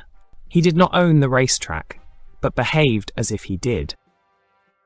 Finally, he owned a gold concession, Grant's Patch, that had a shack that contained a .303 rifle and 51 rounds of ammunition. He had hopes of turning Ora Banda, an early 20th century gold rush boomtown, into a tourist attraction that would remind Australians of their heritage. Hancock was an avid hunter of kangaroos and was by all accounts an excellent shot. On Sunday, October 1st, 2000, Hancock, along with his wife Elizabeth, were expecting an influx of tourists at the Ora Banda Historical Inn. Elizabeth Hancock told Scher and Marsden in 2006, "It was a really lovely sunny day, and we had lots of people out. The bar and beer garden were full, and everyone was really happy." Among those present in Ora Banda that day were 2 officers of the Western Australia Police who had driven out from Kalgoorlie to see Hancock, Senior Sergeant Kim Gage and Detective Senior Constable Sean Gartland. Hancock had spent the morning prospecting for gold in the outback, and at noon was drinking with his wife Elizabeth, along with Gage and Gartland and their wives. At that moment, a group of gypsy jokers roared into Ora Banda on their motorcycles and wearing their gang colours. Amongst the gypsy jokers were Graham Slim Slater, William Joseph Billy Grierson, and Sidney John Reed. The bikies, the Australian term for outlaw bikers, were all from the Kalgoorlie chapter of the Gypsy Jokers. The Gypsy Jokers were an American club whose first Australian chapter had been established in 1969 in Melbourne. The Gypsy Jokers were viewed by the police as one of the most violent biker gangs in Australia. The Gypsy Jokers set up a campfire under a giant banner that read Gypsy Joker Motorcycle Club. Much to Hancock's displeasure, the Gypsy Jokers raced around the racetrack in their motorcycles and did much damage to the grounds. Hancock had long hated outlaw bikers, whom he referred to as criminal scumbags, and was clearly deeply unhappy about the presence of the Gypsy Jokers in Ora Banda. Rebecca Price, the chef of the Ora Banda Inn's restaurant, recalled that Hancock was drunk that day and in a belligerent mood as he cursed at his wife for taking too long in the washroom. Price told Sher and Marsden, "When Don has been drinking, he's generally a lot worse. He's got that typical policeman's attitude that he's higher up than anyone else and can do whatever he wants. When he really does drink, he doesn't drink in moderation. He drinks like a fish." At about 4 p.m., the Gypsy Jokers entered the restaurant and ordered drinks. Price stated that Elizabeth Hancock was worried as she kept saying, "I wish these damn bikies would go," and "I'm just worried about Don." By this time, Gage and Gartland had left for Kalgoorlie. There was much tension in the pub as Hancock made clear his unhappiness that the Gypsy Jokers were drinking in his bar. Trouble began at about 6 p.m. when one of the Gypsy Jokers, James Spud Manson, tried to provoke a fight with another bar patron, Robbie Mitchell, which increased the tension in the pub. Manson told Mitchell, "You're a fucking wanker." Hancock stiffly ordered Manson to stop harassing Mitchell and to return to his table. His daughter Alison worked as a waitress in the restaurant, and at that point, she was subjected to crude sexual advances from the Gypsy Jokers. Hancock, with a cold fury in his voice, told the Gypsy Jokers, "This is my daughter behind the bar. I'd appreciate it if you would refrain from talking like that. If there's any sign of trouble, I'm going to close the pub." Oh, knee of the Gypsy Jokers, William Billy Grierson, told Hancock no worries. About 5 minutes later, Grierson went up to Hancock to tell him, "Don't you threaten us. I'll go and drink our own beer." Hancock replied, "What are you on about?" Grierson replied, "If that's your fucking attitude, we'll just go down and drink piss beer out of our esky hula." Hancock shouted, "That's it, I don't need this. I'm closing the pub." Moment later, a furious Hancock drove off in his Ford 100 Ute, the Australian English term for a pickup truck, in the direction of Grants Patch. Curtin Forster, a mine technician, asked Alison Hancock what was happening and received the reply, "Dad's closing the bar and he's going to get his gun." The Gypsy Jokers returned to their campfire when they started to drink beer out of their cooler. At about 7:15 p.m., Hancock returned from Grants Patch. One of the pub's cooks, Patricia McQueen, was told by Elizabeth Hancock, "I'd better go and find Don before he does something stupid." At about 7:45 p.m., a gunman opened fire with a rifle at the Gypsy Jokers. The Gypsy Jokers took cover, but then decided that it was just someone hunting kangaroos in the evening. Slater stated in a 2018 interview, "Billy said, 'He's probably just trying to scare us.' And I said, 'Well, he's doing a bloody good job.' Anyway, about 15 minutes goes past, and Billy then says, 'Fuck this.' We went back to where we were, and the next shot went straight through him." At about 7:55 p.m., the gunman opened fire again and killed Grierson. The bullet entered under his left shoulder blade, severed his spinal cord, and exited under his right chest cavity, killing him. Slater stated in the same 2018 interview, "I tell you one thing, he was a bloody good shot. it must have been 600 meters away in the dark. It remains unclear even today if the shooter was trying to scare away the Gypsy Jokers or was trying to kill Grierson. The Gypsy Jokers fled in terror with Grierson's corpse to the Coors nickel mine that was located 9 miles away. Upon being informed by the mine's first aid post attendants that Grierson was dead, the Gypsy Jokers removed his biker's vest, which had the Gypsy Joker patch on the back, along with badges on the front, decorated with the Iron Cross and a Nazi swastika. Likewise, they removed his belt, whose buckle was shaped in the patch of the Gypsy Jokers. Grierson's corpse was abandoned along a dirt road. A team of policemen arrived to investigate the murder. Price and McQueen both mentioned to the officers that Allison and Elizabeth Hancock had both stated that Donald Hancock had gone to get his rifle shortly before Grierson was killed. Of the about 40 people present when Grierson was killed, Donald Hancock was the only person who did not have an alibi for where he was when the murder occurred. Elizabeth Hancock told Price, "I left the pub at 7:20 p.m. I went home, and Don was having a shower. He was home all the time. I sniffed Don's guns, and they didn't smell as if they'd been fired." Price found her remark to be an odd one. One of the officers, Senior Constable Dave Roper, interviewed Hancock, who seemed calm. When Roper told him that someone had apparently been killed, Hancock grew angry and asked him, "What do you mean apparently?" Roper replied, "Well, I wasn't here at the time, so I can only say apparently." Hancock asked him, "What do you mean?"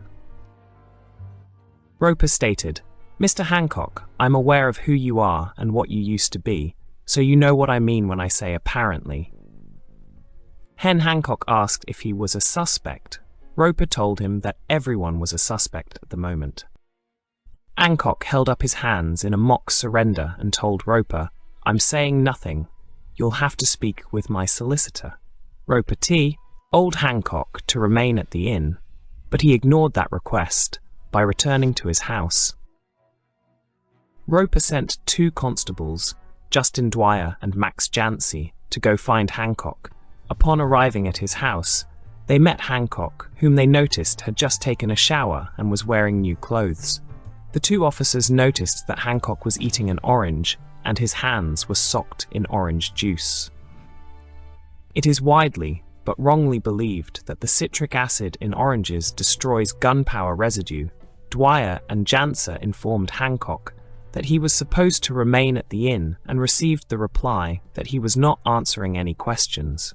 Only when Dwyer and Jancer threatened to arrest him for hindering an investigation did Hancock agree to return to the inn. Gage, along with Detective Noreen O'Rourke, arrived to take charge of the investigation. Gage called the Perth Police Headquarters to ask for a computer check on any guns that might be owned by Hancock. The computer search revealed that Hancock owned 3 rifles along with a shotgun. Gage told Hancock that Grierson was dead and noticed that he seemed agitated at the news, while Elizabeth Hancock started to tremble. When Gage asked Hancock what had happened, he answered, "I'm not saying anything until I speak to my solicitor."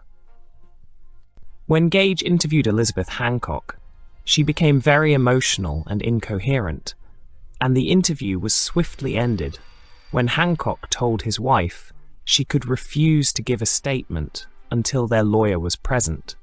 Gage decided that he did not have enough evidence to ask for a warrant to seize the clothing that Hancock was wearing at the time of the murder. Gage did not ask for the clothing that Hancock had wearing earlier, nor did he ask what had happened to those clothes. At about midnight, Gage declared it was too dark to search for evidence, and the investigation would start again in the morning. Even though Gage considered Hancock to be the prime suspect, he allowed him to keep the keys to his buildings and to remain at large. That Gage did not obtain a warrant for searching Hancock's house, and that he failed to order routine forensic science tests, is controversial. At about 8 p.m. on the 2nd of October, Gage started the investigation again. At about 11 a.m., the Hancocks returned to their house in Perth. O'Rourke attempted to interview the Gypsy Jokers, who were notably angry about what they regarded as a police double standard, with Hancock said to be receiving preferential treatment because he was a former policeman. She was able to have the Gypsy Jokers hand over to the police Grierson's biker vest and belt, but promised to return the items after a forensic examination, which was unusual as normally the Crown would want those items as evidence in a trial. She was also to have the Slater and Manson gave statements, though neither men were willing to sign them. O'Rourke recalled when interviewing Graham Slim Slater of the Gypsy Jokers, "He was very angry, very agitated, aggressive towards me. When she told him that at present the police did not have enough evidence to charge Hancock, he told her, 'Fuck you and your ways. I'm going to take care of it my way.'" Later that day, Detective Jack Lee arrived from Perth to take charge. As Lee made the 7-hour-long drive to Ora Banda on the Great Eastern Highway, he felt deep apprehension as he knew that bikie cases were very difficult to solve and that a former policeman was the chief suspect. Lee, a veteran of the Royal Australian Navy who joined the Western Australia Police Service after his honourable discharge, disliked the outback. Lee described the outback as a harsh desert where men outnumbered women 4-1, and where alcoholism and amphetamine abuse were major problems with the miners who worked in the area. Lee said of the outback, "Desert, really, there's nothing else out there."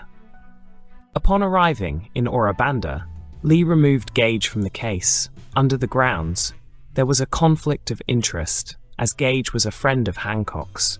Lee was convinced that Hancock was the killer.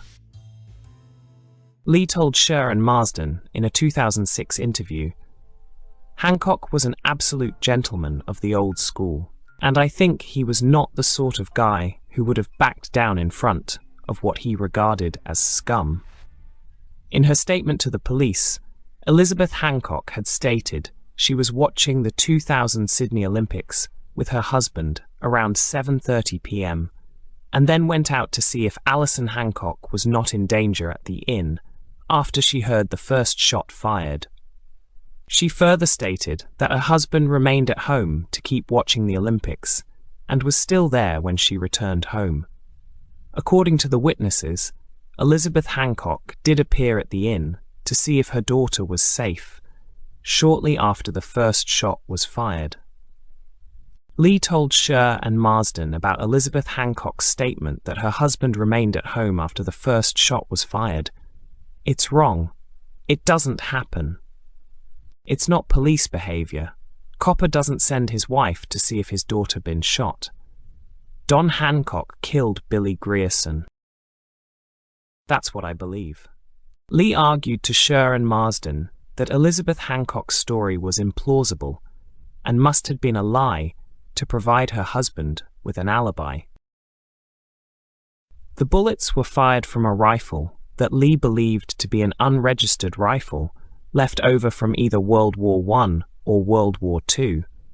Such rifles left over from the two world wars are common in the outback, as many servicemen took their rifles home after their discharges from the military. The dry, arid climate of the outback acts as a preservative, and rifles from both world wars are still commonly used in the outback. The shots were fired from an incline that was located very close to Hancock's house. The murder weapon was never found. In 2022, a journalist, Rex Hoare, said of Hancock, "If anyone knows how to murder someone and get away with it, it would have been him." If you haven't already, please take a second to subscribe to the channel, and also don't forget to click on the notification bell so you'll be up to date on all videos released from the Everything Network. Gregory Wooley was a Haitian-born Canadian mobster who allied with the Hells Angels motorcycle club. He was the protégé and bodyguard of Maurice Boucher, a controversial senior Hells Angels leader who led his chapter in a long and extremely violent gang war against the rock machine MC in Quebec from 1994 to 2002. Greg was known in Montreal as the godfather of the streets. Wooley grew up poor in the Saint Michel neighborhood of Montreal, the child of Haitian immigrants. His parents had fled the poverty of their native land and the tyranny of President for Life Jean-Claude Duvalier, known to the Haitians as Baby Doc, to distinguish him from his father, President for Life Dr. François Duvalier, the Papa Doc. From his teenage years, Greg was involved in street gangs in Saint Michel. He committed his first known murder at the age of 17, when he killed a rival Haitian-Canadian street gangster, which gave him the nickname of Picasso. Wooley was the leader of a street gang known as Master B, which purchased drugs from the Hells Angels Montreal chapter. Boucher had once belonged to a white supremacist biker gang known as the SS that existed to beat up non-white immigrants. Boucher's son, Francis Boucher, is an avowed Nazi who had started the Aryan Fest musical festival in 1992 for fascist and white supremacist musical acts, and which existed only to glorify Nazism. The Aryan Fest remained the premier annual musical gathering for racist bands and singers. Despite this background, Wooley was very close to Maurice Boucher and served as a bodyguard. The Hells Angels are a whites-only group, and Boucher made Wooley the president of the Rockers Motor Club puppet gang. The journalist Jerry Langton wrote, "Boucher appears to have been right about Wooley, who became a very big earner. He became wealthier, in fact, than many Hells Angels and several nomads, an enthusiastic intimidator, and a loyal member who never informed on anyone." The Rockers were not like the other Hells Angels puppet gangs, like the Evil Ones, the Rowdy Ones, and the Condors, which merely performed the same work as the Hells Angels. The Rockers were exclusively the enforcement arm of the Hells Angels, divided into a baseball team, which committed assaults and arson, and the football team, which committed murders. Wooley served as the bodyguard for Boucher and was the best assassin working for the Angels. Wooley was known as Picasso in the Montreal underworld because it was said that he was such an artist when it came to killing, having first killed at the age of 17 when he killed another Haitian immigrant and gang member. Wooley was said to have done such an exquisite job at carving up his rival that he earned the nickname Picasso, and he was ultimately made the president of the Rockers by Boucher, becoming the first black man to ever head an outlaw biker club in Canada. Francis Boucher joined the Rockers with the aim of following his father into the Hells Angels, which put him under Wooley's authority. Besides for the Hells Angels, Wooley's closest allies were members of the Young Turk faction of the Rizzuto crime family, such as Francesco Arcadi, Lorenzo Giordano, and Francesco del Balso. On December 20th, 1996, Wooley murdered a rock machine biker, Pierre Beauchamp, whom he shot and killed when he was using his pager inside of his truck, which was parked on the street. Wooley fled in an automobile with stolen license plates, which he later abandoned to take the metro. The getaway driver was another rocker, René Balloon Charlebois, whom Wooley was to be closely associated with. Found abandoned near the metro station was the gun used to kill Beauchamp, along with a toque, which had some hair samples. Afterwards, Wooley went to a bar to tell several other rockers that he had just gotten one for the Hells Angels. Wooley told another rocker, Stéphane Sirois, who later turned Crown's evidence that the orders to kill Beauchamp had come from Boucher, who told him not to take any money from Beauchamp, as Boucher did not want Montrealers to think that the murder was a drug deal gone bad.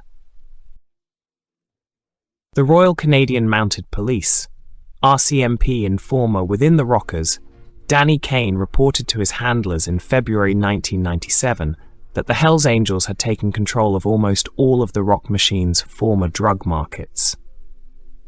Kane further reported that the Hells Angels were set upon taking control of the Rock Machine's last strongholds of Pointe Saint-Charles, Verdun, LaSalle, Saint-Henri, Lachine, Villemard and Court Saint-Paul. Kane continued that the Rockers had set up a death squad whose principal members were Wooley, Pierre Provencher, Normand Robitaille, Stephen Falls, and Stéphane Gagné. Kane added that the members of the Rockers' death squad were to receive 30% of the profits from drug sales once the Hells Angels had taken control of the last Rock Machine drug markets. On the 28th of March 1997, the rocker hitman Aimé Simard, acting under Wooley's orders, murdered a Rock Machine biker Jean-Marc Casey as he entered a Montreal arena to play hockey with his friends. After Simard was arrested in April 1997, he turned Crown's evidence and named Wooley as the man who gave him the orders to kill Casey. He was charged with first-degree murder, but Simard proved to be a poor witness on the stand, and Gregg was acquitted. He was little known to the public until 1998, when he came to public attention as the chief security officer at a Hells Angels funeral. At the funeral, Wooley was seen giving orders to Francis Boucher. A Montreal police officer stated in 2002, "When you're in a position to boss around Maurice Mom Boucher's kid, you're somebody." Wooley had no hope of ever being allowed to join the Hells Angels, but he seemed very determined to make a career in the Rockers. When Gregg left the Master B gang to join the Rockers, his old gang fell apart.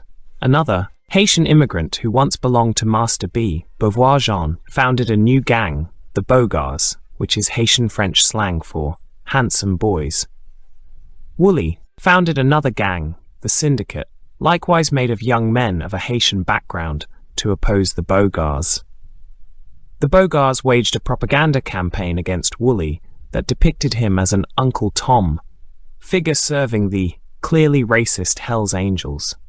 Langton wrote the claims of the Bogars were true, but ridiculous, as the Bogars worked for the Rizzuto family, and if either of the groups was more under the thumb of a largely racist white organization, it was the Bogars. The Bogars decided to rebrand themselves as the Bloods, while the Syndicate, along with their puppet gang, the Crackdown Posse, rebranded themselves as the Crips. Unlike the Hells Angels, neither the Bloods nor the Crips of Los Angeles had copyrighted their symbols, and the two Montreal gangs had no connection with the American Bloods and Crips gangs. Langton wrote, "The LA Crips and Bloods were not asked or consulted. In all likelihood, they had no idea that there were Crips and Bloods in Montreal, if they even knew where Montreal was." Wooley, who had often worn red and white clothing, red and white are the colors of the Hells Angels, was now forbidden to wear red. Red is the color of the Bloods, and had to wear a blue baseball cap and blue clothing. Langton described Wooley as too smart to engage in alleyway beatings. Wooley had the Crackdown Posse serve as a puppet gang for the Montreal Crips. The relationship between the Montreal Crips and the Crackdown Posse was analogous to the relationship between the Hells Angels and the Rockers. The Crackdown Posse operated in the Saint Michel neighborhood, engaged in robbing dépanneurs, convenience stores, and protection rackets. In 1998, Wooley merged the Crackdown Posse and the Rockers together to form the Syndicate. In August 1999, a bizarre incident occurred on the streets of Montreal when Gregg was riding his Harley-Davidson motorcycle while wearing his rocker patch on his vest and was pulled over for speeding. The constable who pulled over Wooley, Michel Bureau, claimed he was frightened when he noticed that he had something under his vest, saying that he knew Gregg was an especially violent man, as he was the only black outlaw biker in Montreal. Constable Bureau offered to drop the speeding fine if he would show him what was under his vest. When Wooley refused, Constable Bureau said it didn't matter if Wooley was carrying drugs. He was willing to drop the charges, just as long as Wooley showed him what was under his vest. When Wooley informed Bureau that he was not under arrest and that it was none of his business what he had under his vest, Bureau called for backup too. And thus, it took 5 officers to arrest Wooley for speeding. No guns or drugs were found on Wooley, though a handgun was found lying on the streets close to the arrest scene, which Wooley's lawyers claimed was planted by the police. Later, the judge threw out all of the charges, ruling that this was not a routine pullover, and suggested it was an unusually clumsy attempt on the part of the police to entrap Wooley. During his time in jail, while awaiting the charges, Wooley was involved in 3 different fights with the other inmates and an attempt to smuggle PCP into the jail, before finally being separated from the other inmates on the grounds he was too violent. On April 5, 2000, Wooley was arrested while boarding a flight to Port-au-Prince when airport security discovered he was taking a handgun to Haiti. Following his conviction, he was sent to prison, where he was attacked by another prisoner on January 31, 2001. Prison officials stated it was a suicidal gesture on the part of the man who had attacked him. Despite a fondness for traditional old-school policing, Commander André Bouchard pressed very strongly in the 1990s for the Montreal police adopt modern scientific methods, most notably in pressuring the city to pay for a DNA lab. Bouchard had assigned 2 detectives, Louis-Marc Pelletier and Michel Tremblay, to see if it was possible to match a list of suspects in various murders provided by the informer Danny Kane with DNA evidence. The detectives collected DNA from the Hells Angels and the Rockers by seizing items left in public, such as discarded cigarettes and used plastic coffee cups, and then sought to match the DNA samples with DNA found on crime scenes, which led them to Wooley. Pelletier and Tremblay matched DNA samples from the hair found in a toque discovered alongside the discarded gun that had been used to kill Beauchamp to Wooley. By February 2001, Bouchard's Major Crimes Unit had enough evidence to charge 42 Hells Angels and Rockers with some 23 counts of first-degree murder. On the 30th of March 2001, the police launched Operation Springtime that saw all of the members of the Rockers arrested, including Wooley. He was suspected of several murders on behalf of the Hells Angels. Commander André Bouchard of the Service de Police de la Ville de Montréal thought that the first one arrested to make a deal with the Crown would be Wooley, the Rockers' president who, as a black man, was not allowed to join the Hells Angels proper. Bouchard said of Wooley, "We've got him cold, and his lawyer knew it. We've got DNA. I mean, he was dead. What more do you need? Son of a bitch." He was the only one who really never said a word. By contrast, Wooley's associate, René Balloon Charlebois, the rocker who had been promoted up to the Hells Angels proper, broke down in tears and wanted to make a deal with the Crown for a lesser prison sentence. Commander Bouchard told Charlebois, "Fuck you. No deal for you." Which caused Charlebois to cry even more, while Wooley maintained a stony silence. Wooley was charged with conspiracy to traffic in narcotics and with first-degree murder for the slaying of rock machine biker Pierre Beauchamp on December 20th, 1996.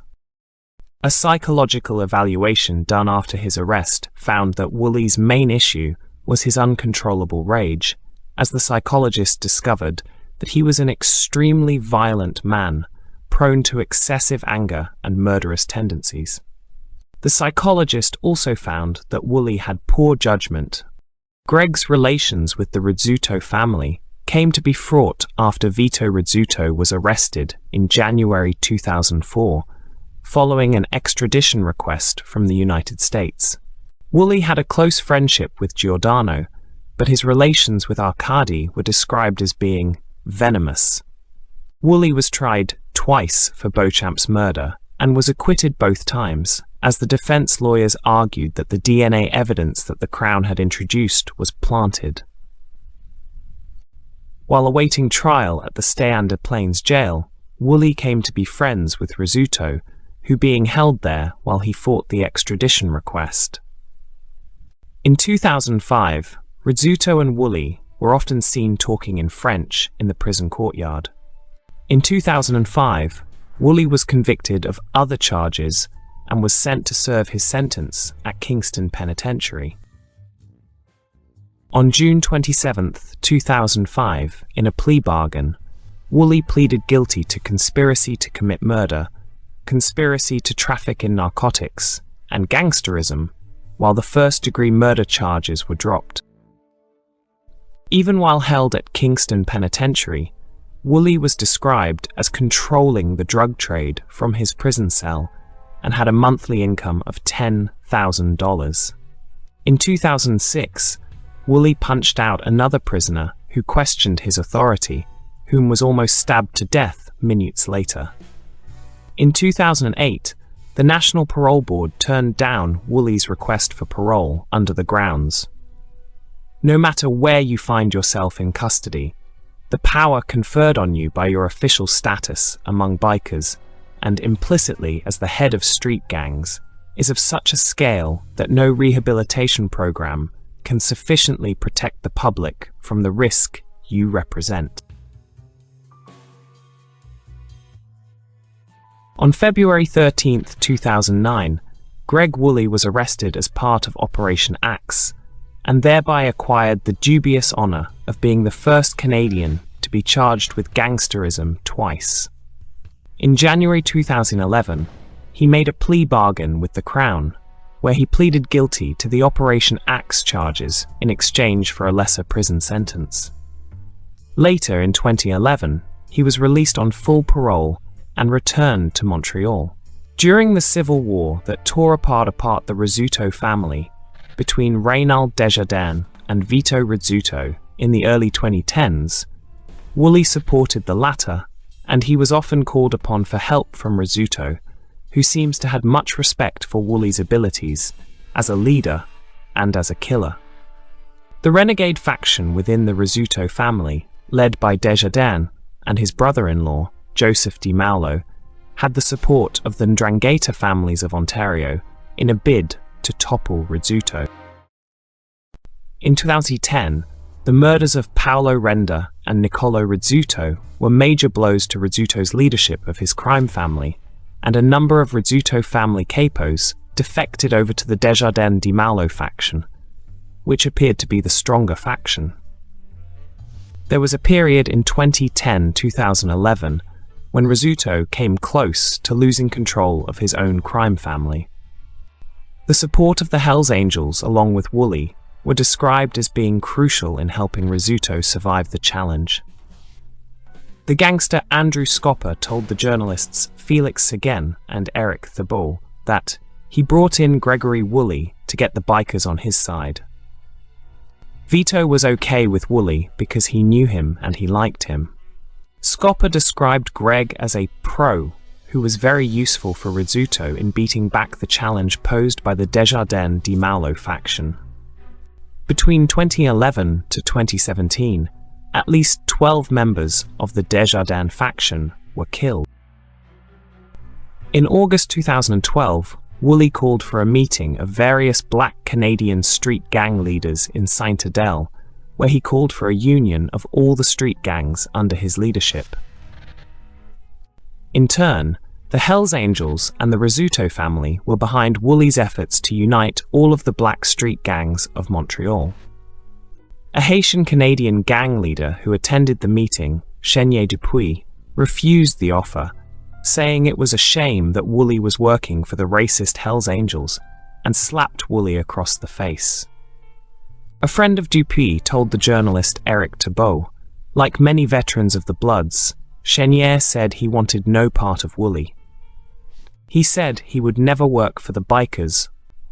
One Haitian-Canadian street gang leader who refused his call, Chenier Dupuis, was murdered inside of his SUV on the 13th of August 2012, while Dupuis' deputy, Lamartine Sévère Paul, was murdered a few hours later outside of his apartment.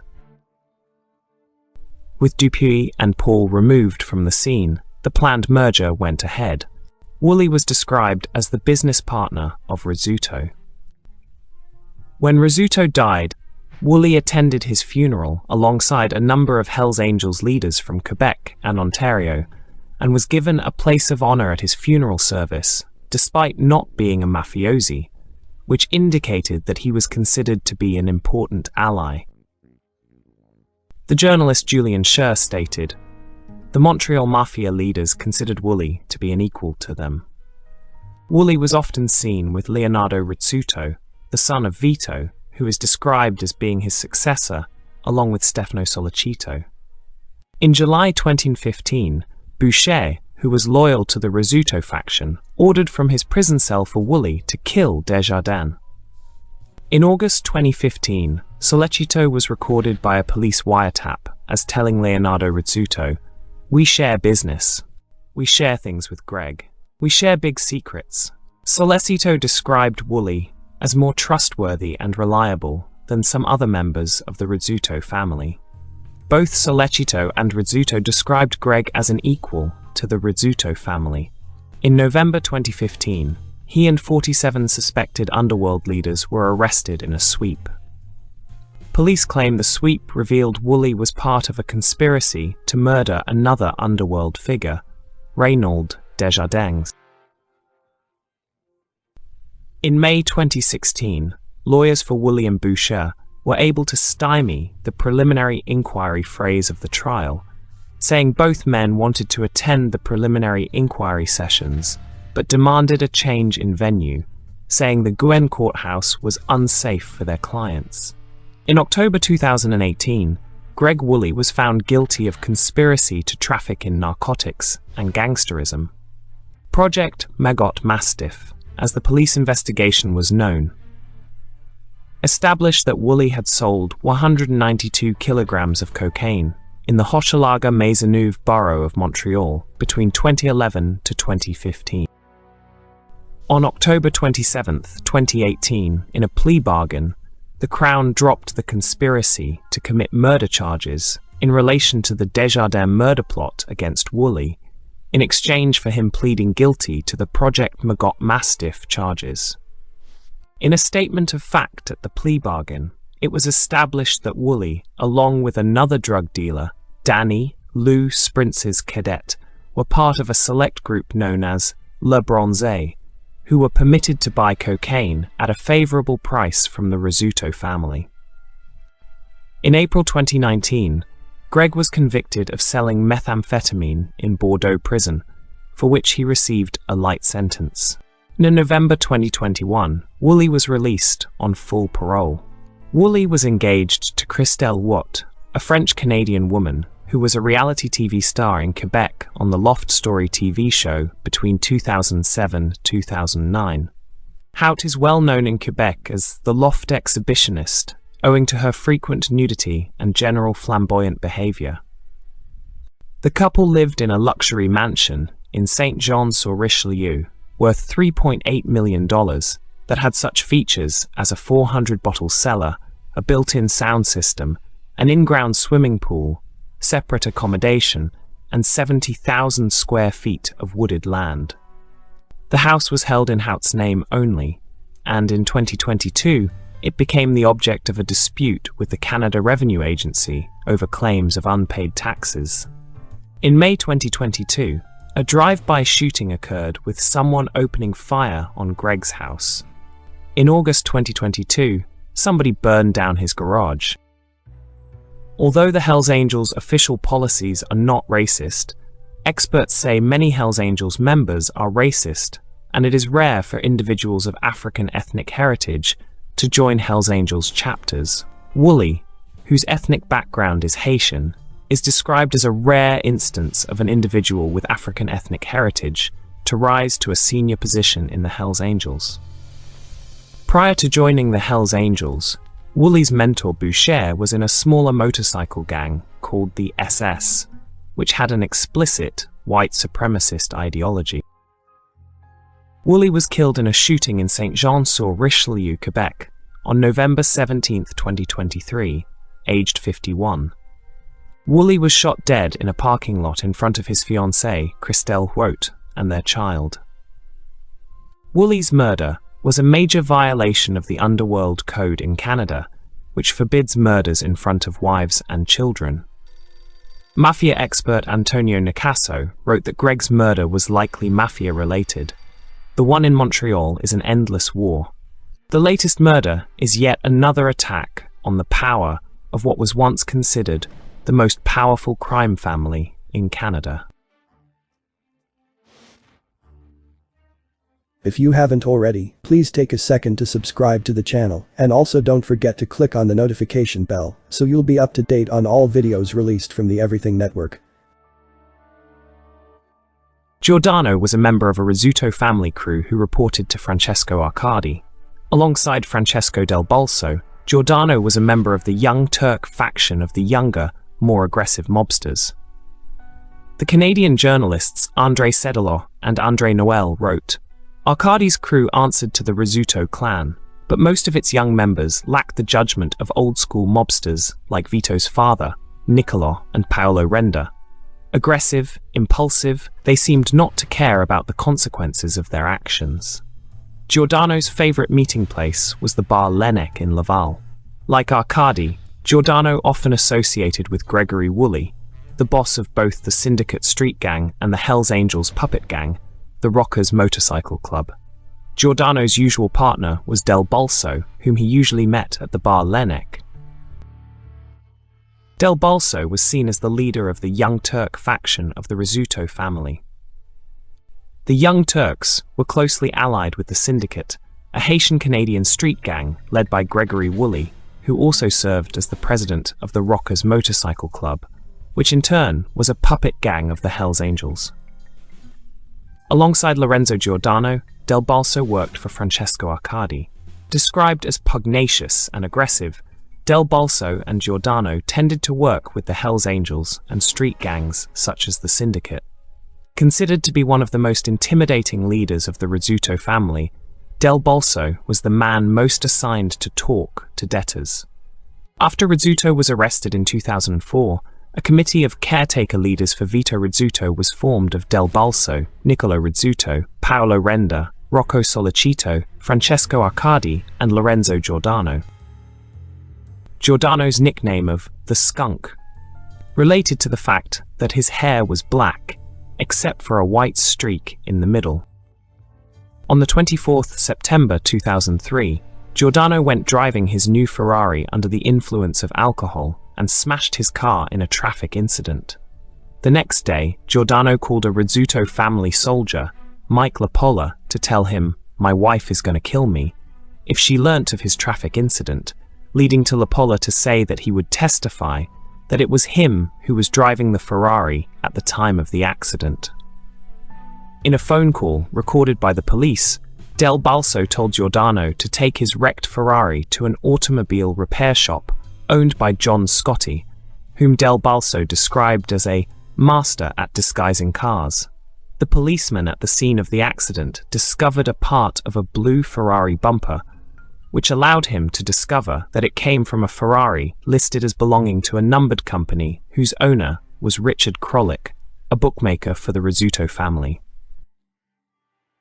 The matter was settled when Lapolla confessed that he was the alleged driver of the Ferrari at the time of the accident, even though he clearly knew no details of the accident when giving his statement to the police.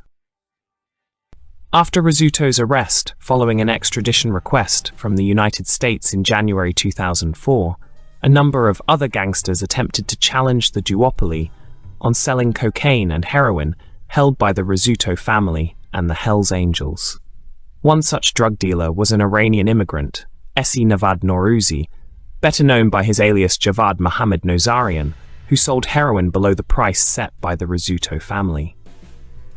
On April 18, 2004, Giordano ran into Nozarian at the Globe, an expensive restaurant and decided to kill him right on the spot. During the struggle, Nazarian drew up his handgun, but Giordano stabbed him repeatedly.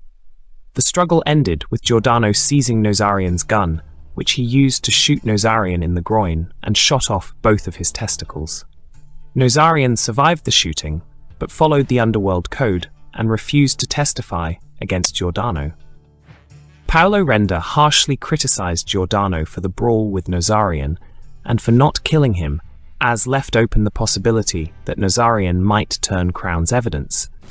Renda often chided Giordano for his heavy drinking and his impulsive behavior.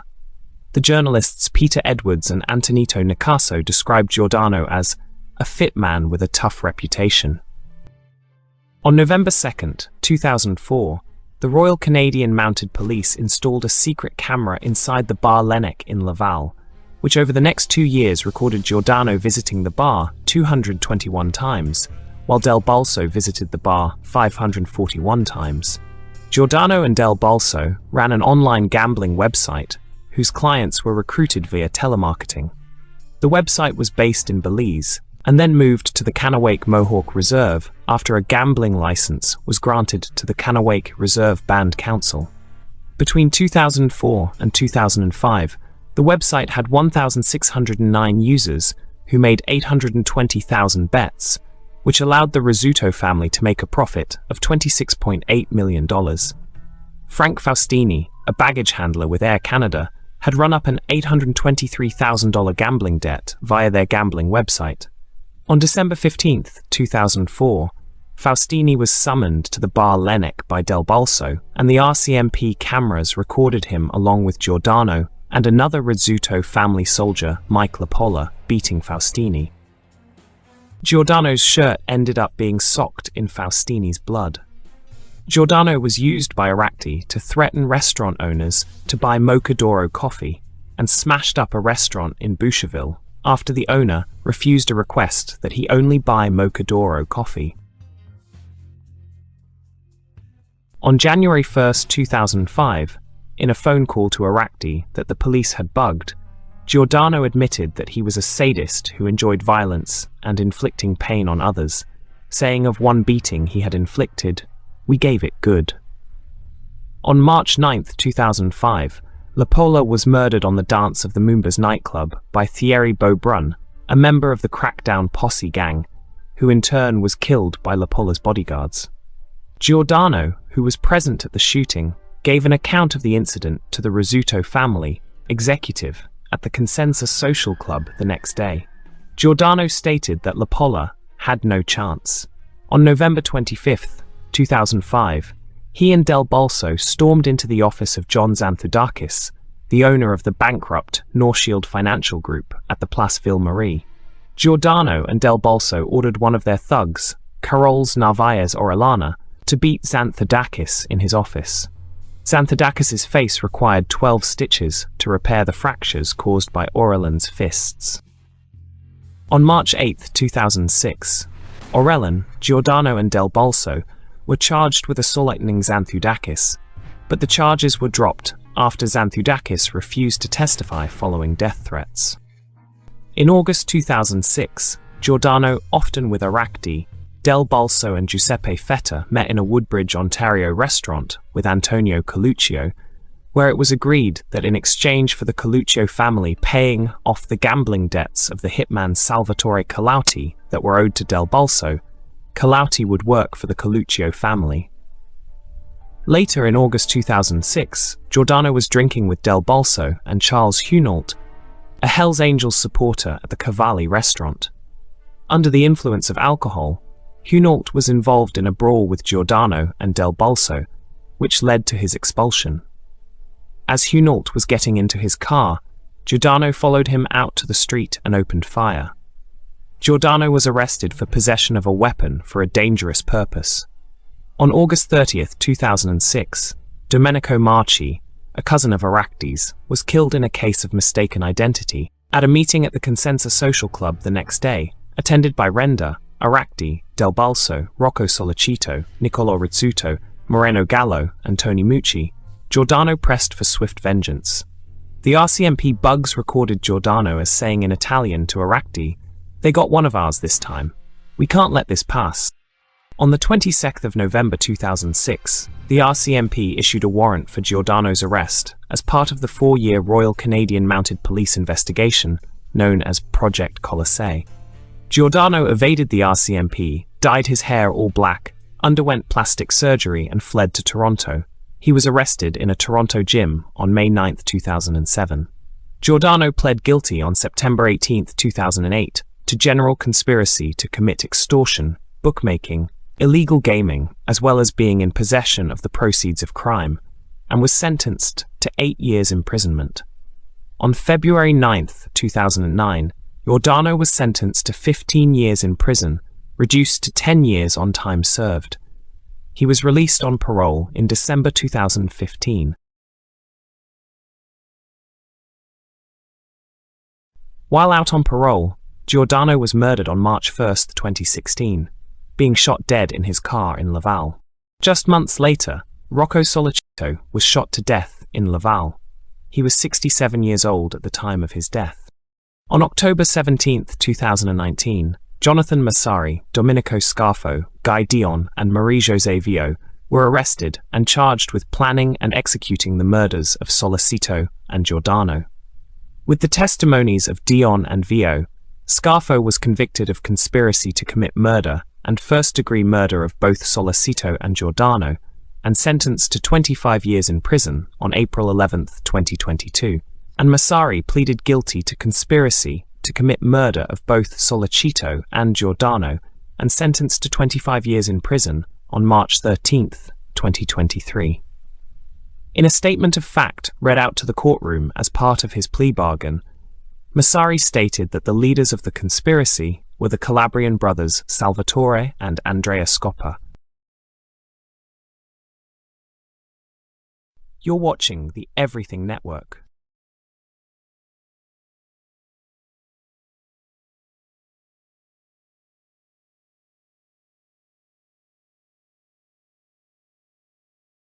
Aimé Simard was born in Quebec City, Quebec, Canada, and was said to be a strongly built individual who was known to act as the tough guy. He had studied accounting, management, and police administration in university with the aim of becoming a policeman.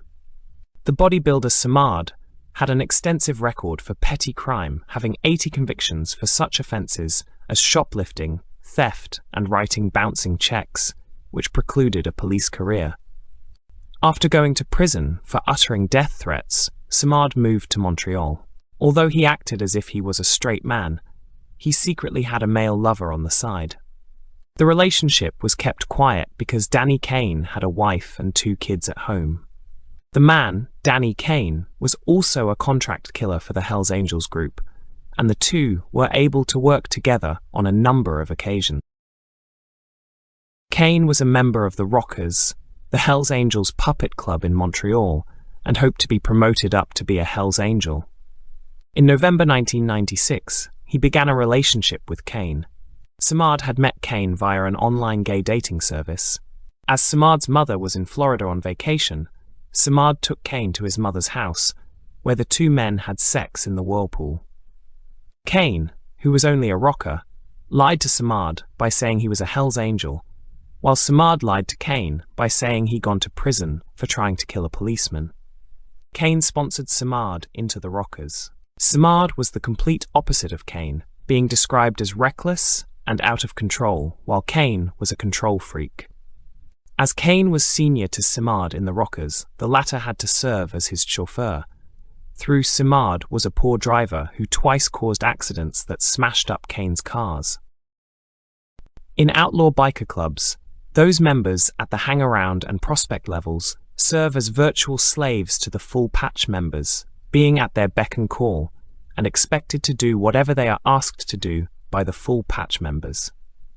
Simard often stayed with Kane and his wife, who had no idea of their true relationship.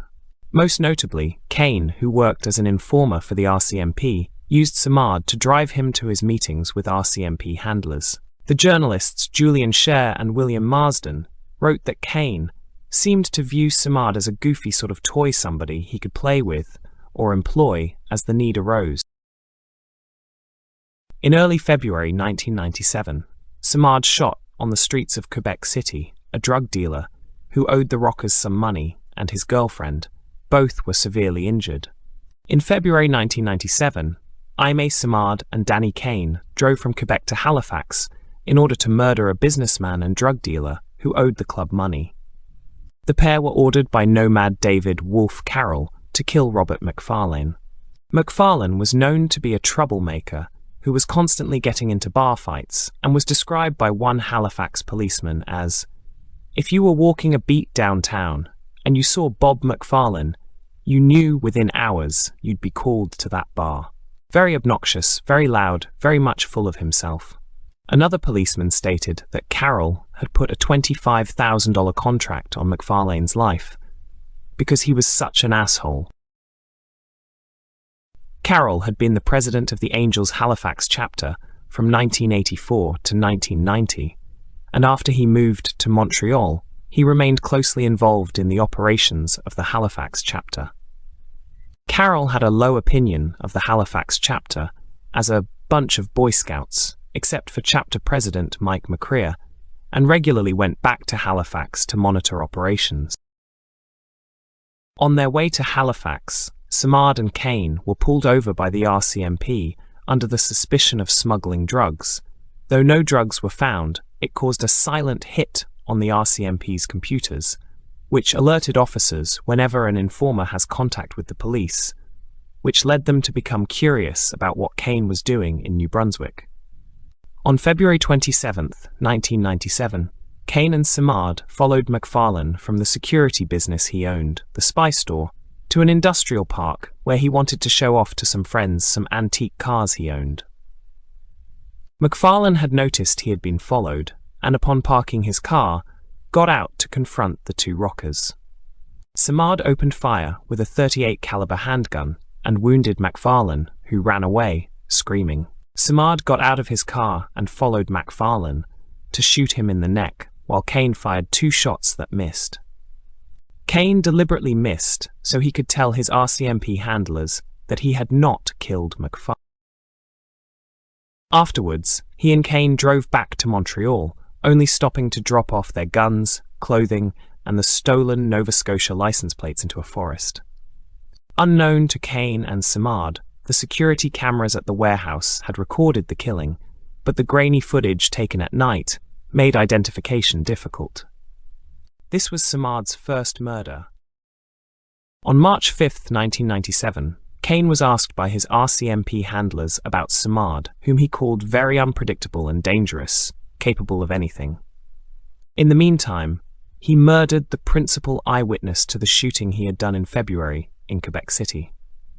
On March 28, 1997, Samad killed Jean-Marc Casey in Montreal. He later testified that the orders for the hit came from the rocker president, Gregory Wooley. Casey of the Rock Machine was killed leaving a hockey area in Montreal when Samad walked up to him, shot him in the head, and then dialed 555-357 on his pager to alert his superior Pierre Provencher that the murder was done. Samad testified about his murders. Killing them isn't everything. It has to be sickening, disgusting. You have to cut up their faces. Samad testified that he shot Casey in the face 5 times at close range to mutilate his face. He left the murder weapon, a Magnum handgun, at a locker at the Pro Gym, where it was found by a janitor who reported the gun to the police. Ballistic tests showed the Magnum was the gun that had killed Casey, which left the police wondering why Samad had left the gun at the gym instead of throwing it away. On April 11, 1997, Samad was arrested by the Service de Police de la Ville de Montréal after he went back to the gym to retrieve his gun. After his arrest, Samad agreed to become a delateur, informer, and named all of the crimes he had committed, including the murder of McFarlane. Both Kane and Samad were charged with the murder of McFarlane. The government decided to take advantage of this opportunity and transformed Samad into their personal weapon as a government witness. Samad decided to accept to betray the Rockers and Hells Angels, which made him a target for the Hells Angels group. The revelation that Kane had been involved in the murder of McFarlane caused a major crisis in interpolice relations, as the RCMP sought to protect their informer Kane. Simard was facing a sentence of life in prison, so he accepted the police's offer to act as a police informant. He made a plea bargain with the Crown, receiving 12 years in prison for one count of second-degree murder. He proved to be an inept witness on the stand. One judge, Felix Cacchione, said that Simard displayed a cold-blooded, remorseless, and a manipulative personality while testifying during Kane's trial for murdering McFarlane in 1998. Likewise, the 1998 trial of the Rocker president Gregory Wooley for ordering Casey's murder ended with Wooley's acquittal, as Simard proved to be a poor witness on the stand. Because of the deal he struck, he was sentenced to life in prison with the possibility of parole after 12 years. The police also agreed to grant early parole should Simard continue to cooperate with the police and testify against several other members of the Hells Angels gang. By agreeing to this deal and betraying the gang, he became a marked man. Simard expected retaliation from the Hells Angels group. Simard was quoted saying, "The other prisoners try to pick quarrels with me, and I'm up against the Correctional Services bureaucracy." Because of his fear of retaliation, Simard asked for a new identity as part of his deal. While in prison, he was left alone in the general population as a known police informant who betrayed his gang. He felt that even though he was a protected witness, his life was being put into danger every day. The police never fulfilled their promise of a new identity. Simard had requested the transfer to Prince Albert Institution in Saskatchewan only a few months prior to his death in 2003. He thought that he would be safer from the Hells Angels associates in Saskatchewan than in British Columbia. Simard reported that he felt like he was a hunted man in prison. On July 18th, Aimé Simard was found in his cell suffering from 187 puncture wounds.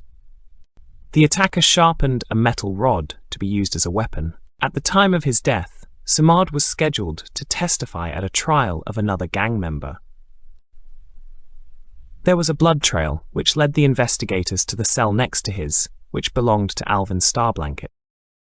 An inmate told authorities that he had been present at a prison yard meeting during which Starblanket accepted a $25,000 contract to go after Simard. The inmate reported that Christopher Clooney was present and participated in the murder.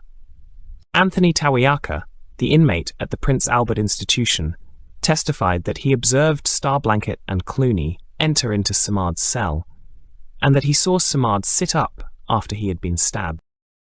Starblanket pleaded guilty to second-degree murder and was sentenced to life without parole for the first 13 years of his sentence. Starblanket's co-accused, Christopher Clooney, who was 33 at the time, was tried for first-degree murder, but instead received a charge of second-degree murder.